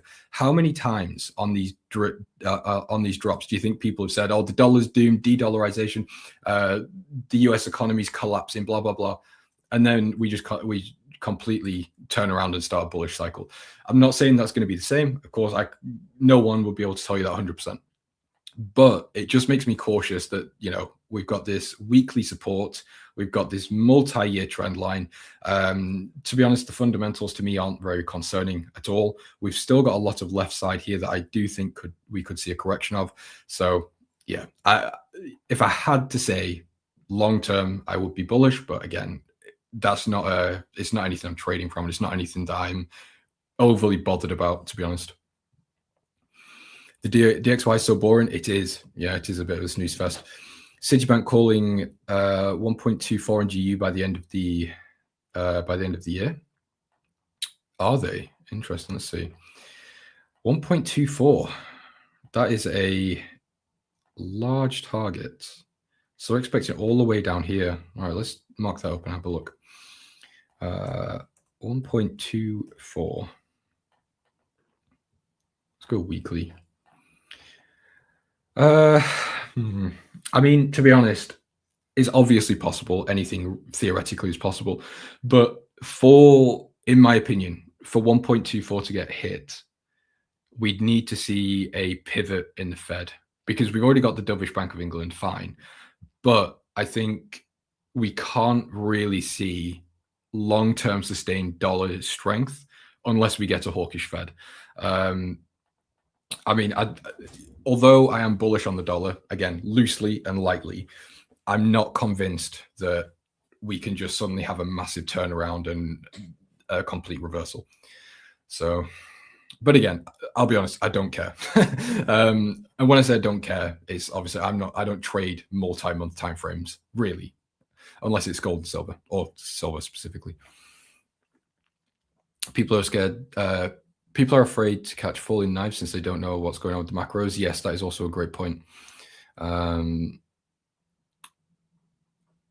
Near-term elections, we have fears of recession. Yep. Ending the month with 4% return and Sharpe ratio near on 80K. All right, the 4% return, fantastic. However, if your Sharpe ratio is at 80,000, I mean, that I don't even think that's possible. No one can have a Sharpe ratio of 80,000. I mean, I'm going to assume that was a typo. But yeah, 4%, fantastic. Good work. Oh, sharp ratio is near 1. Okay, there we go. I was gonna say 80k, absolutely nuts. If so, send me your bank details. I'll send you some money to be a private investor. Yeah, sharp ratio near 1. Fantastic. Good work. So sharp ratios are it's basically a way to measure volatility of a portfolio, simplified. So the higher the sharp ratio, the better. For reference, quant funds, the sort of institutional level trading, they will completely disregard anything with a sharp ratio under 1, essentially. So quants specifically will normally target a sharp of 2 plus. Anything above 1 though is good, but for retail, it's really not that much of a problem. It's more for sharp ratio is more used for investors just to get an idea of your trading, really. But if it's your own funds and you trade in, really not that much of an issue. So let's move on. So silver and gold have had a pretty good start to the day. However, we are seeing a bit of a correction here. I'm not really concerned because we have broken above this level. So this could just be a shorter term sort of retest. Doesn't matter to me, to be honest. I'm quite happy to sit through silver for as long as it may take. Target wise, I'm going to be honest, I don't really have a target. I was thinking about it this morning. Now, I think first target, so if you are in any swing positions on silver, I would say towards 100 to 105 could be pretty good for a sort of, again, a shorter term target. 120, so basically a complete correction back up to the previous all-time high. Again, I think that's a pretty good idea. Beyond that is what I'm targeting though. So I'm looking for around 150 to 200. Now that's of course not a short-term idea. That's not a 6-month idea or a 3-month idea. I'm happy to hold. It might take a year, it might take a few months. I don't know. I don't care. Happy to sit through it and just enjoy the ride. However, with gold, I'm not in the same position. I'm quite happy to cut gold at 1%, 2%, 3%, wherever it starts to show a bit of slowdown because I've got exposure to silver. So this is modeled for a swing trade. Obviously, I've layered into silver over time for a long-term accumulation. So different trading styles for different reasons with different time horizons. We've already spoken about pound dollar, pound NOK, really not that interesting, to be honest with you. Looking again, as we spoke about on pound dollar, a bit of a correction down to the off this left side, looking for around 12.5. But yeah, that's really it. So my portfolio at the moment is very boring. There's nothing that's keeping me on my toes. Oh, you mean on an 80k sharp ratio of 1%? Fantastic. Okay, yeah, really nice. Well done. Right, let's see what we've got. I'm sure you've already been told, but the A1 guys, I'm not sure if it was just Nick or whoever, but whoever it was, credit to them because they've added just currencies, which is amazing. I love that. As obviously a currency trader, this is really, really good to see. So I don't really see anything on here that's actually piquing my interest at all. So US dollar, again, as we've already spoken about, I do lean slightly bullish. So I'd be happy to continue to buy the US dollar if setups arrive, and it wouldn't be high risk. It'd just be normal standard risk. No layering, nothing aggressive. Australian dollar seems to have fallen off a little bit. We've spoken about this before, but I think the Australian dollar ride isn't over, but I think it's kind of been missed now if you've not already caught it. So if we look at, I don't know, let's take Euro Australian because I was in that one yesterday. Where is it? Here, Euro Australian. The rides are pretty much over. And again, I don't mean in terms of like they're actually done, but I just mean there is no reasonable entry, in my opinion, for the way that I trade. So the daily timeframes are very stretched. We've almost corrected the left side here. There is a little bit more room to run down, but the risk now of mean reversions, in my opinion, is only increasing day by day. It just gets higher and higher. I don't want to sit through that. GPAUD, exactly the same situation. So yeah, here again, very, very extended on this daily time frame. I've actually fully corrected this left side as well. And actually we're now at a really strong daily level of support here. So the central bank divergence idea is still there. But again, I think the ride has been missed if you've not already caught it, unfortunately.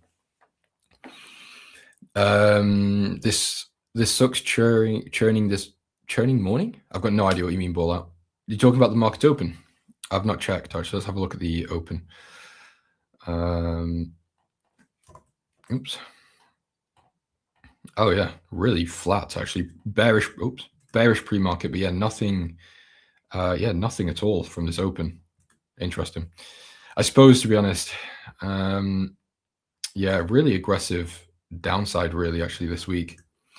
But yeah, I mean, I'm still bearish on the S&P. Well, I probably shouldn't say that. I'm still cautious on the S&P, but yeah, I don't know. I was short. I got out of break even on this bearish candle here, so I didn't actually get anything from it. Didn't lose anything. It was fine. I would be quite happy to go short though if we can start printing some lower lows and lower highs. We can get these moving averages to establish bearish. Fine, cool. But yeah, for now, I mean, the same applies to what I've been saying. We're just sideways. There's no trend. The moving averages are flat or parallel. Nothing to do here whatsoever. So it's a case of just waiting, really.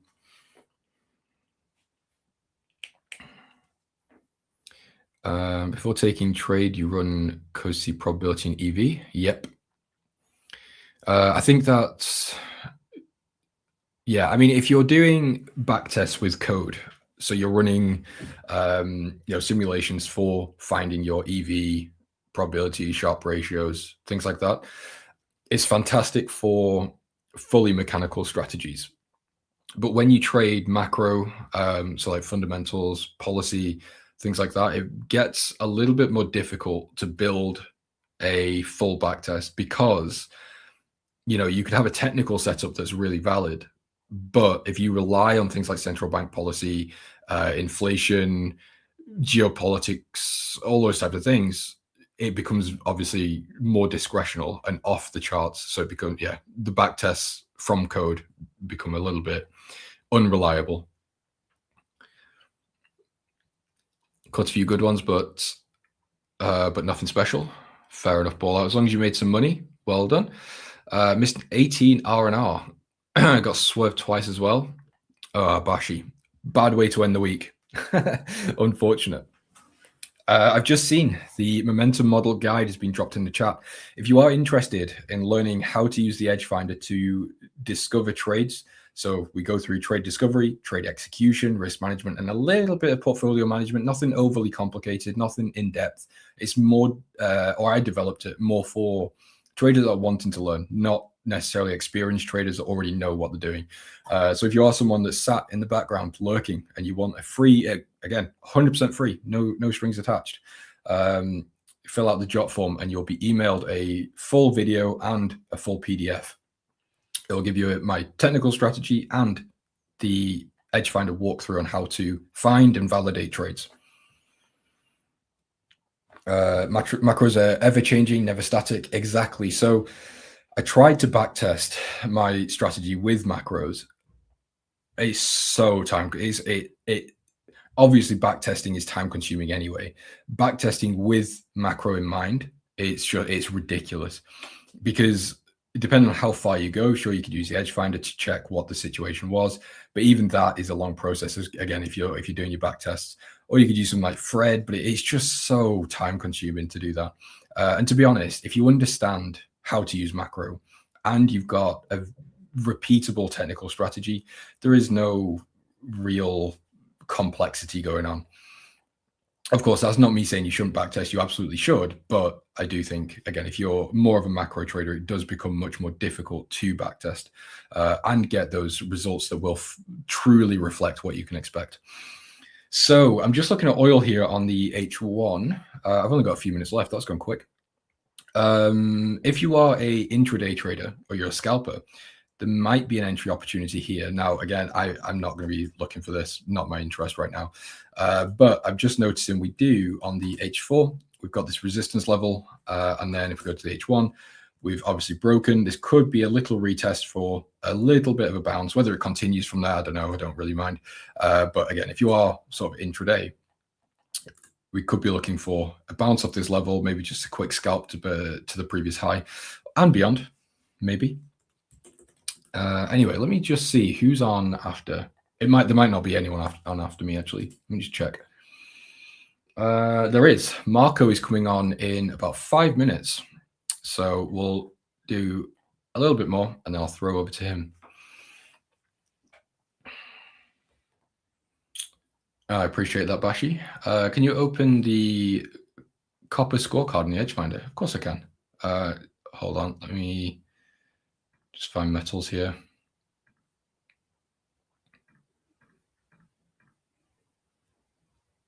Thoughts on pound yen? It's a good question. I don't really have any thoughts, to be honest. I think with the Bank of England sitting quite dovish, the Bank of Japan is expected to hike. I don't really have anything for pound yen, to be honest with you. I don't want to be a buyer of pounds. I don't want to hold down a portfolio, but I also don't like trading the yen. In fact, the yen is the only asset that I have had real trouble with almost every time I've traded it. So I remember, was it last year? It might have even been the year before. It was a while ago when dollar yen had its quote unquote crash. It was maybe July. Was it last year? I don't know. Anyway, I got caught in that pretty badly. Lost quite a lot of money on that one, to be perfectly honest. There's just been multiple times I've tried to trade yen and it's just never worked out. I find it particularly difficult. I don't know why. Again, dollar, euro, pound, no problems. But yeah, yen just never wants to play ball with me. So copper, bullish reading. I've had the scorecard up, so I'm going to move along.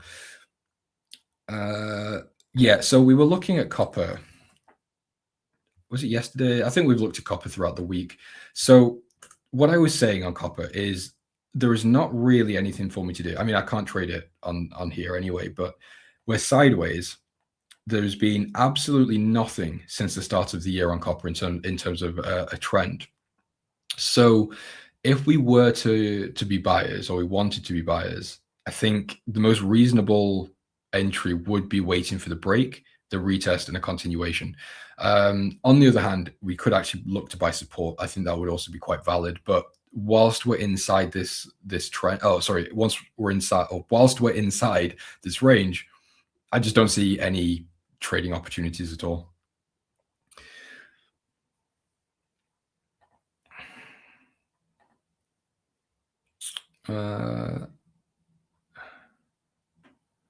Also, permutation is wild on macro side. Only way to learn it.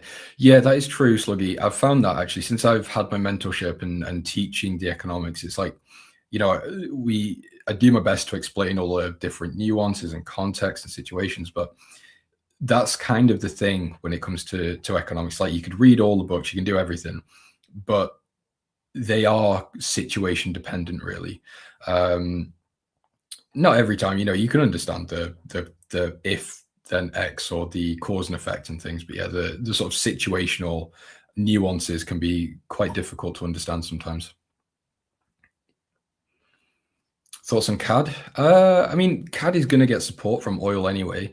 So to be honest with you, I wouldn't want to go short on the CAD until we have some sort of resolution with Iran and the US. So the Canadian dollar, or the Canadian economy, in my opinion, is not doing very well. Actually, let's see what we can actually check that now, or we can check it much quicker. So let's just see what the Canadian dollar is getting here. Yeah, so -4. So it's not bearish yet, but it is neutral, edging on the side of bearish. So I wouldn't want to be a seller because it's getting support from oil, but I also wouldn't want to be a buyer because the fundamentals are bearish. So as I said, the plan I would have is either go short on the Canadian dollar if we get an escalation on, go long Canadian dollar if we get an escalation with the US and Iran. If we get a resolution, then short Canadian dollar makes sense. So it's more a case of just waiting and seeing what happens here. Do you look at fundamentals? Just technicals enough? How can we read fundamentals? Shabby, get my free guide. There's a link in the chat somewhere. They might put it back in. So I go through basically what I'm showing you here. It'll give you a high level overview on sort of there you go. That momentum model guide, it goes over the technical strategy and the fundamental side of the EdgeFinder. But to answer your question, no, I don't think technicals are enough. I think they're a great starting point. You can make money with them, but I think adding the fundamentals and the economics and everything else on the top just not only boosts your win rate, but it also gets rid of a lot of problems like greed and fear and all of these things. It's like, as long as the fundamentals remain on your side, there is no reason really you shouldn't be in the trade, unless obviously you've oversized or you've messed up the technicals, whatever it may be. But it just gives you that extra layer of, this trade is good because I know this is the fact. The economics are data points. They are not wrong. The only thing that can go wrong is your understanding of them.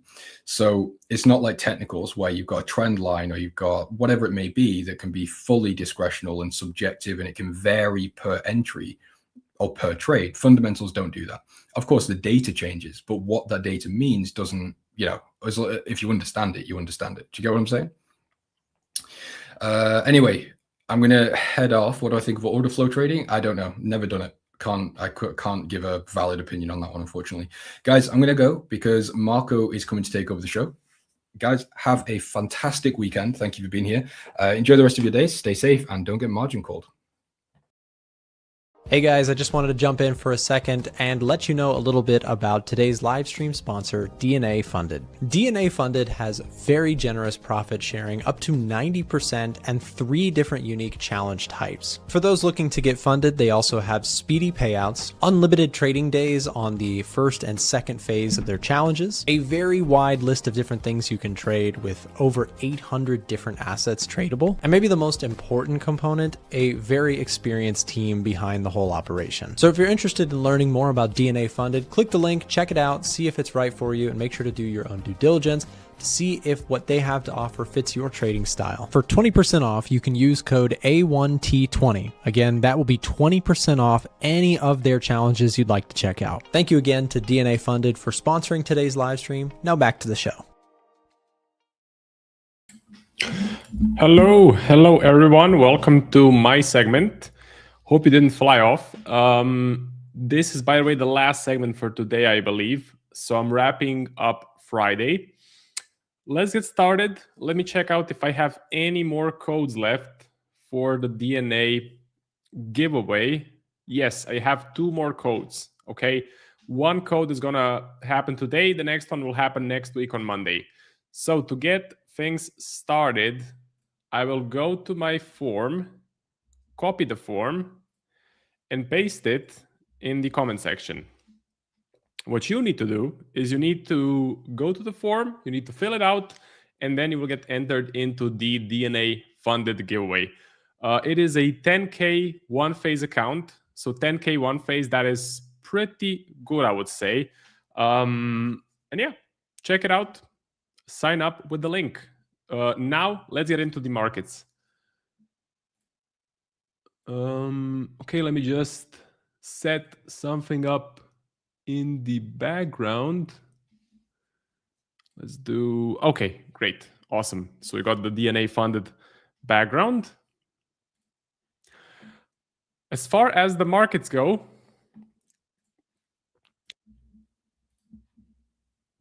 I have a trade on the Nikkei. This one is doing pretty well. I'm up around 3.5%, something like that. It keeps on trickling higher. I've trailed my stop loss to 56944. This was a signal in the A1 Discord, if anyone is wondering. Happy with the position. The fundamentals are still there. I want to be in this position as long as I can. Even if I get taken out, I'll most likely look to re-enter because, in my opinion, there has been a massive shift in the narrative and the money has started to flow, the capital has started to flow into Japan. Both the Nikkei and possibly maybe even the yen. So let's check out the situation on the yen. Okay, today not so much. I know I had a position on the euro yen. Let's take a look. Okay, that one, I got taken out on that one. But the Nikkei position seems to be holding on. If I go to the EdgeFinder and I search up the Nikkei, it's a neutral reading at the moment. So if I do get taken out, I would not look to re-enter right now, but I would wait for a bullish reading on the EdgeFinder. So I don't think we're going to get a massive red candle today on a Friday. We could. It's always a possibility, but I don't think it's going to happen. We would need to get a pretty big catalyst for that to happen.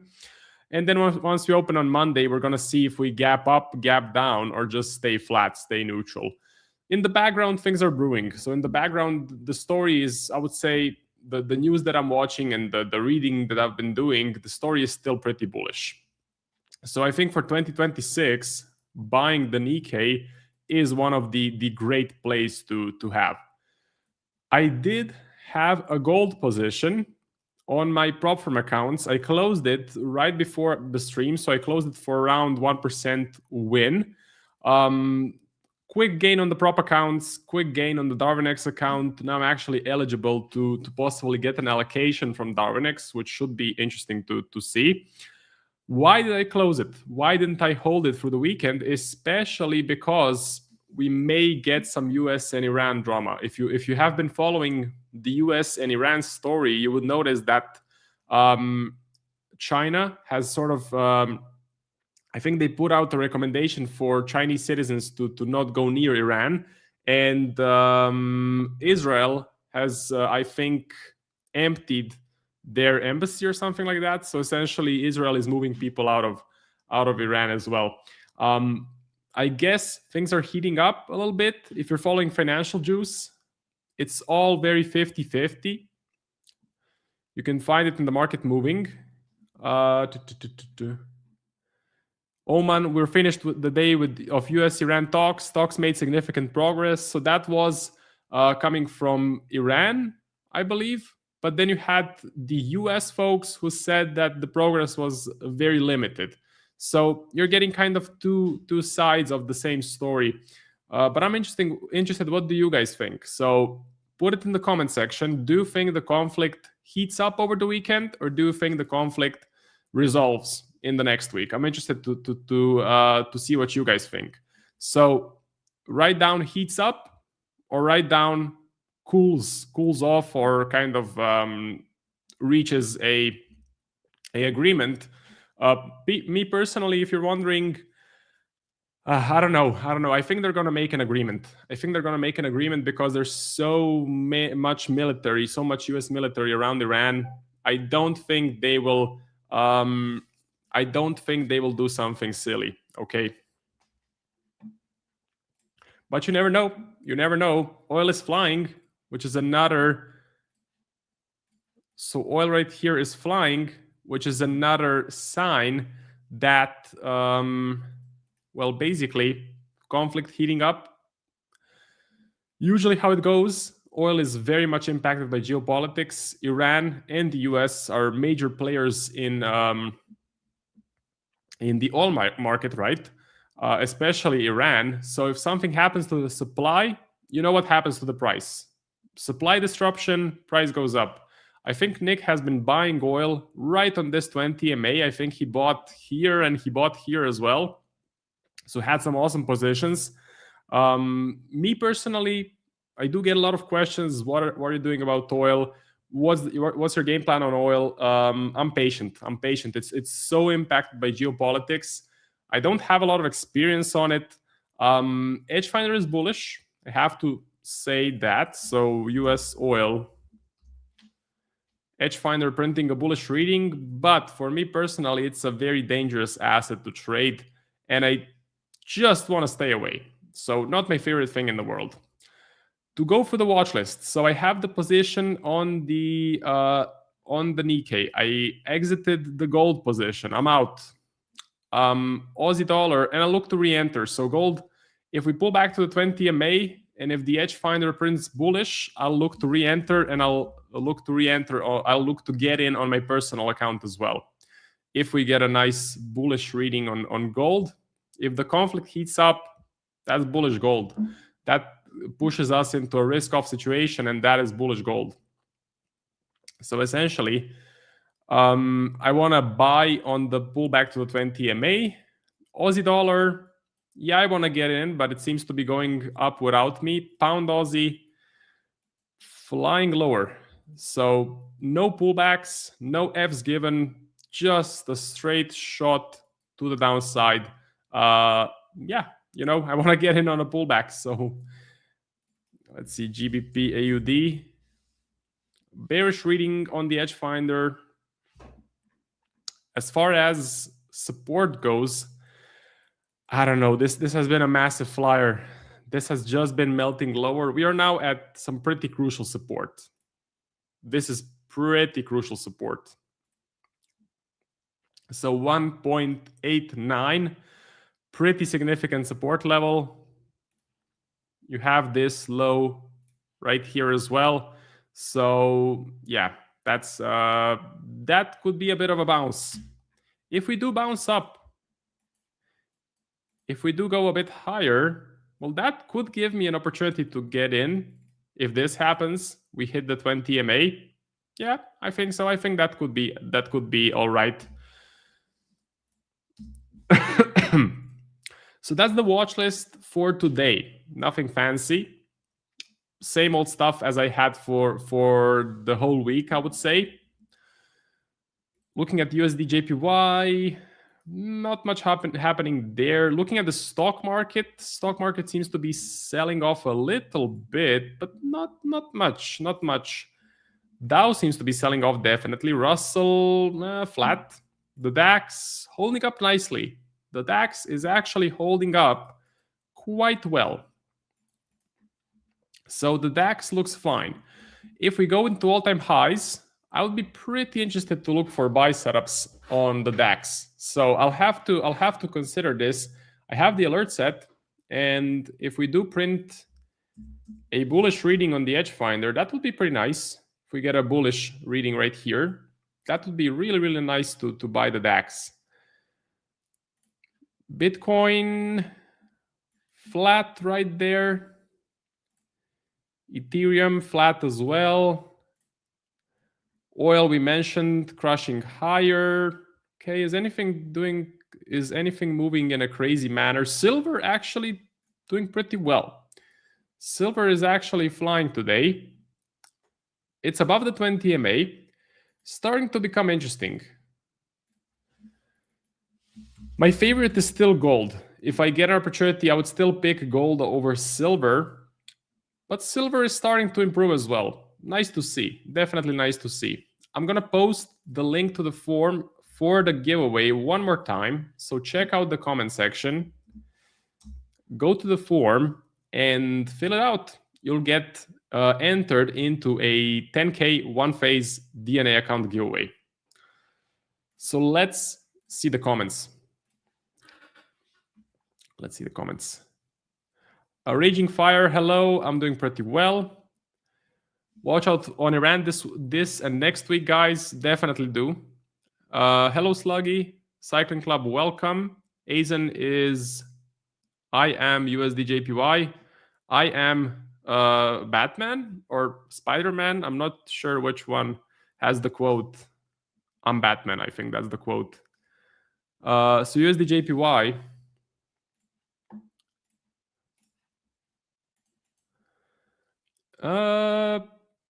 Personally, not my favorite thing in the world.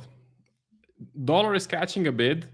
Yen, I think, is going to be stronger long term. I think the yen could catch a bid. That means both currencies are strong. So both the dollar and the yen. That doesn't give you a clear edge. If we look at the reading, it's probably going to be neutral. Actually getting a bullish reading. Okay, interesting. Personally, I'm neutral. If we do climb to 159 or 160, I'll be selling because that's the intervention level. But if we drop, yeah, I'm not going to do much. So USD JPY, I don't have a massive edge on UJ and I'm staying away. Joshua, I'm doing pretty well. Welcome to the stream. Sluggy says heats up. Trump bring the biggest military presence in history around to bring it back. Sign stupid deal with Iran. I don't think so. You could be right. Trump definitely has a huge ego. So bringing the whole military there and then just spending the fuel to get them there and then bring them back, he may not like to do it. He may want to actually attack. Of course, the US loves attacking countries, especially countries that have a lot of oil. But that's a topic for another video. So you may be right. Iran can't go down without a fight. Trump always chickens out, but he'll never bite. Yep, that's the taco trade. So taco trade, Trump always chickens out. But that may be only to Western countries. When it comes to Middle East, when it comes to Venezuela, he may not chicken out. We're going to have to see. Because Western countries, those are his friends. You know, it's all the same elite that Trump comes from. But Middle East, Venezuela, countries like that, he doesn't really give an F. The taco trade for this particular event would probably be to buy gold into this, like I did, you can say, and then sell it right at the peak of the euphoria or the craziness. Not euphoria, but the craziness. Or you could maybe sell the stock market, or you can buy oil, absolutely. A great taco trade would be to buy oil into the conflict and then sell it, or into the heat up and then sell it if you can time it right. So sell it just before the resolution, because if we do get a resolution, if they actually do reach an agreement, oil prices go down. Okay, so oil prices go lower. Right.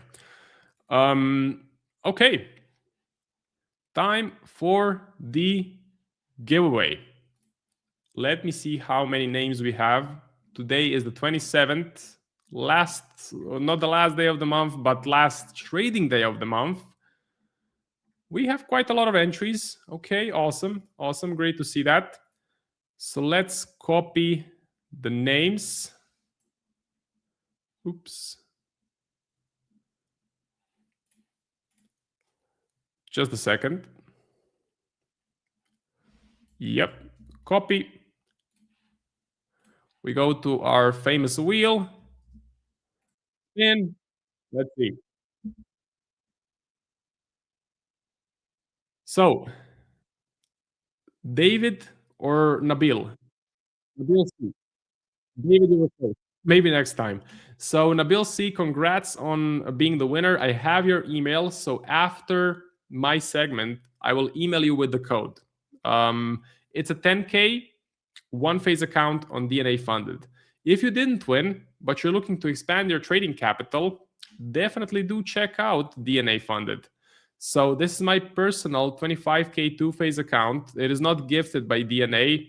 Usually when you have these promotions, the prop firms give away a demo account, but we wanted to do things in a more fair manner. So I'm actually buying these accounts. And if I do make anything, it goes into my pocket. And if I do lose, it goes out of my pocket.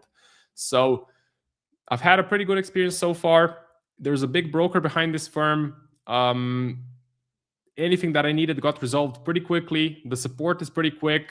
The trading conditions are fine. And the best part about it is the price. So if you compare all of the kind of the best prop firms like FTMO, 5% or Z8 markets, and you choose DNA, with the code A1Live, you can get 25% off any DNA funded challenge. And that's what makes DNA so good, because you get a reliable firm, and there's very little reliable companies in the space, but you also get a great price with the code A1Live. So 25% off. That is really good. It's tough to see that sort of a discount if you look at the reliable firms. Sure, if you look at the scammy ones, they're doing 50, 60, 70% discounts every day. But the point of those companies is to take your money and run away after 3 months. So A1Live, 25% off. Personally, I'm up 3.75%. I have a sell on EuroGP, sell on the S&P, sell on silver. And this account is purely traded by ChatGPT. If we go to the equity, it doesn't look so great at the moment, but still up. So still positive, and I'm trying to pass this phase one. Also, just a refresher. So I had a 50K account, also traded with ChatGPT. So passed phase one, passed phase two, and then unfortunately blew the funded stage. So I had to get another one. yeah, just if you want any updates on the challenge, you can also look at my YouTube channel. The channel name is Marcos Trading Journey, and there's a dedicated video for this challenge. Silver. Okay, we can repeat silver. What about Westpac?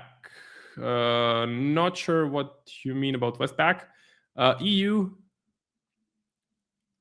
Marco, after such violent move, prices correct higher or a larger pullback before it continues down? I mean, the correction is deeper. Yeah, that is true. So the market mechanics in most assets is a slow trickle higher, but when the drop happens, it's like this. That's also the reason why the VIX spikes up when there is drama. Okay? So the VIX spikes up higher when there is a massive sell-off on the S&P. The reasoning is when the S&P goes up, it's a slow move. It's a slow grind. But when it drops, it happens in one day. So the volatility explodes in extreme manner. Okay. I took profits today on the DAX, 3-hour trade. Awesome. That's great. That's awesome, Sluggy. So the DAX, I like it a lot. I mean, it's starting to recover higher. It's respecting the 20 MA. Money is definitely flowing into the Nikkei, into the DAX, into emerging markets, Brazil, Peru, into gold possibly. It is definitely not flowing into the S&P or the Nasdaq. So money has to go somewhere. Seems to be going in the DAX. Personally, I would wait for all-time highs. I may be a bit too late, but I'm pretty happy where I'm at because I already have a position on the Nikkei. So I'm not in a rush, if that makes sense. And I would love to get a bullish reading on the EdgeFinder as well. If we do get a bullish reading, if the uptrend continues, then it's game on. What about JPY? We can touch on that. I'm surprised that A1 Trading is participating in oil when it's such a big geopolitical play. I'm especially surprised that Nick took 2 trades in it as well. Well, Nick has his strategy. He knows his edge inside and out. He knows the EdgeFinder, it's inside and out. So he made a conscious decision with the probabilities in his favor, and it's paying out so far. So the first position he took was a pretty nice winner. Second position he took yesterday, I believe. He took it right on the dip. That one is flying higher. So I think he's playing the heat up. So he's playing both the EdgeFinder, which is giving you a bullish reading, and he's playing the sort of the narrative heat up between the US and Iran. The longer that the negotiations take, the more oil will go up. So it's more bullish for oil because long negotiations means it's hard to reach a deal. And the harder that it is to reach a deal, the more chance there is for a conflict. Of course, a conflict is bullish oil because it messes up the supply. Okay? So the edge is there. The edge is there. You know, the best money can be made during times of crisis. It's a blood sport. I'm going to have to admit that trading is most of the time a blood sport because you're making money when there's some drama in the world. But events of crisis, wars, COVID, invasions, anything like that, it creates fear and panic. Fear and panic makes people do irrational decisions. And then traders can come in, do some rational decisions, and pick up the pieces to make profits. So that's how it goes. Events like these, events like this one, is what creates a lot of volatility, and volatility is what traders love the most. Aizen is long UJ. Can we go through indices? UJ is watching grass grow. Yeah, it is kind of boring. That's a very good point, Marco. He doesn't check out outside of Europe. Yeah, I mean, with Canada and with Europe, Trump is pretty taco. He always chickens out. But with Venezuela, he didn't chicken out. With Iran, he already bombed them when it came to destroying their nuclear facilities. So it's pretty likely he will do it again. Usually how it goes with the US president, he can't touch the US, he can't touch the allies, which is Europe, Canada, and all of the developed countries. But what he can do is he can touch everyone else. So he can touch Venezuela, he can touch the Middle East, because that's just how it works. And I mean, Obama did it, Clinton did it, Bush did it. They all do it. All the US presidents do the same thing. They don't touch the US, they don't touch Europe, but they do a lot of drama around the world. Sometimes it's justified, sometimes it's not. I'm not a political expert, so I don't know much about it, if I'm being honest.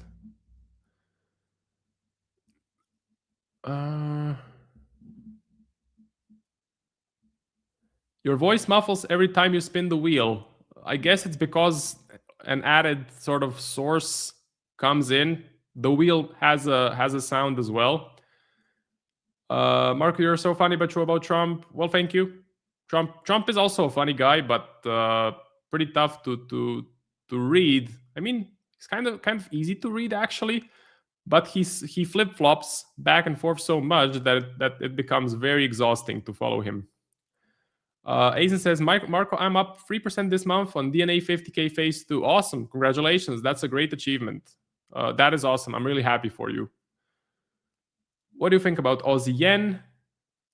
Nick has been spot on oil. Yeah, Nick is doing really, really, really well on oil.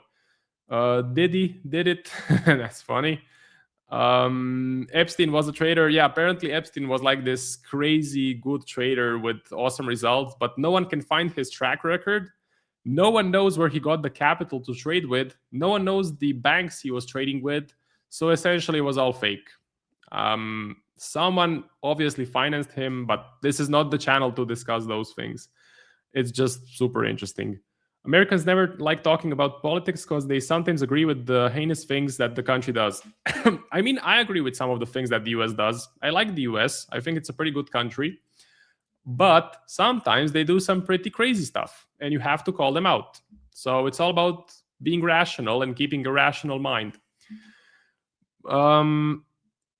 What else can we look at? You guys want to see the yen. There has been a lot of yen requests. So JXY. I don't know. I had my position on, if you have been following me, I had my position on the euro yen, which I sold the euro yen, but got taken out. That made me a bit uncomfortable.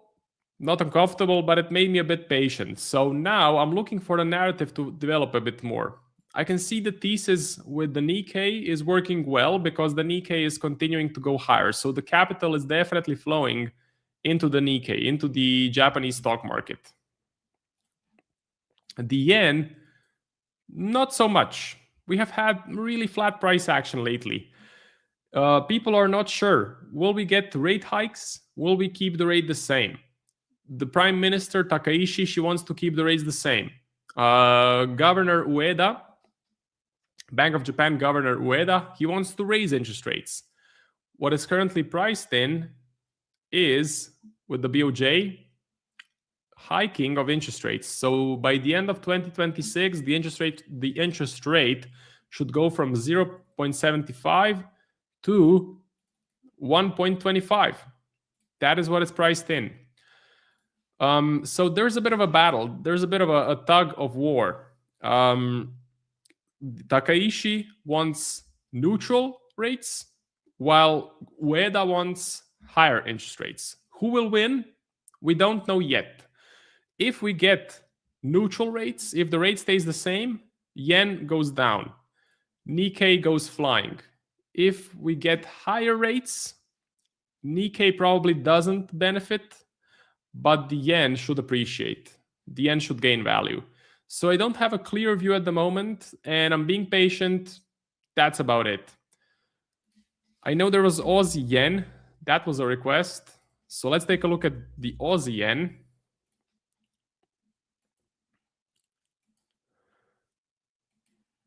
Aussie yen looks pretty nice. I mean, it's just rocketing higher. Aussie, by the way, is one of my favorite, most bullish currencies for 2026. Actually, the most bullish currency. That's exactly why I'm looking to buy the Aussie dollar and sell the pound Aussie. Aussie yen looks nice. I would not love to get in because, as I told you, I'm being patient on the yen. So if you want to do something with the Aussie, selling the pound Aussie on pullbacks or on rallies, I think is a pretty good option, or my favorite option. Aussie dollar looks fine as well. It may be a bit overextended, but if we do pull back to 695, I think it's a nice buy setup. So let's see. Last thing for today, because my time is up. UK 100.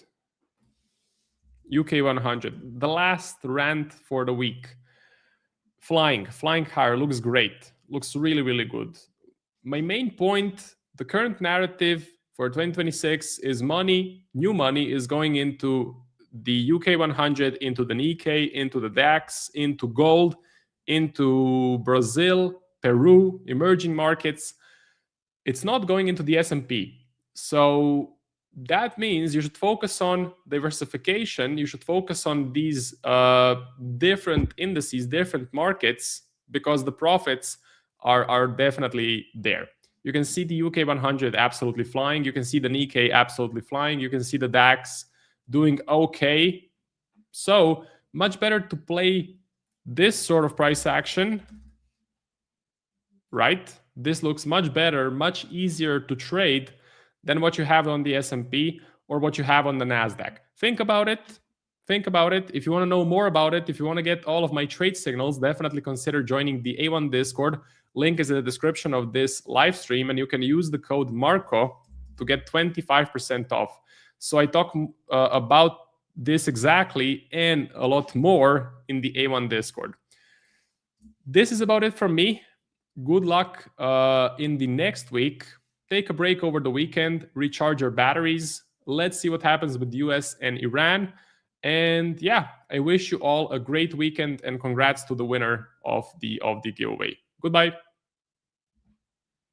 Thanks again for watching today's show. Our goal at A1 Trading is to continue to share free value to our audience through daily videos and articles, keeping you up to date with the latest market coverage. If you enjoy our content, make sure to subscribe for more.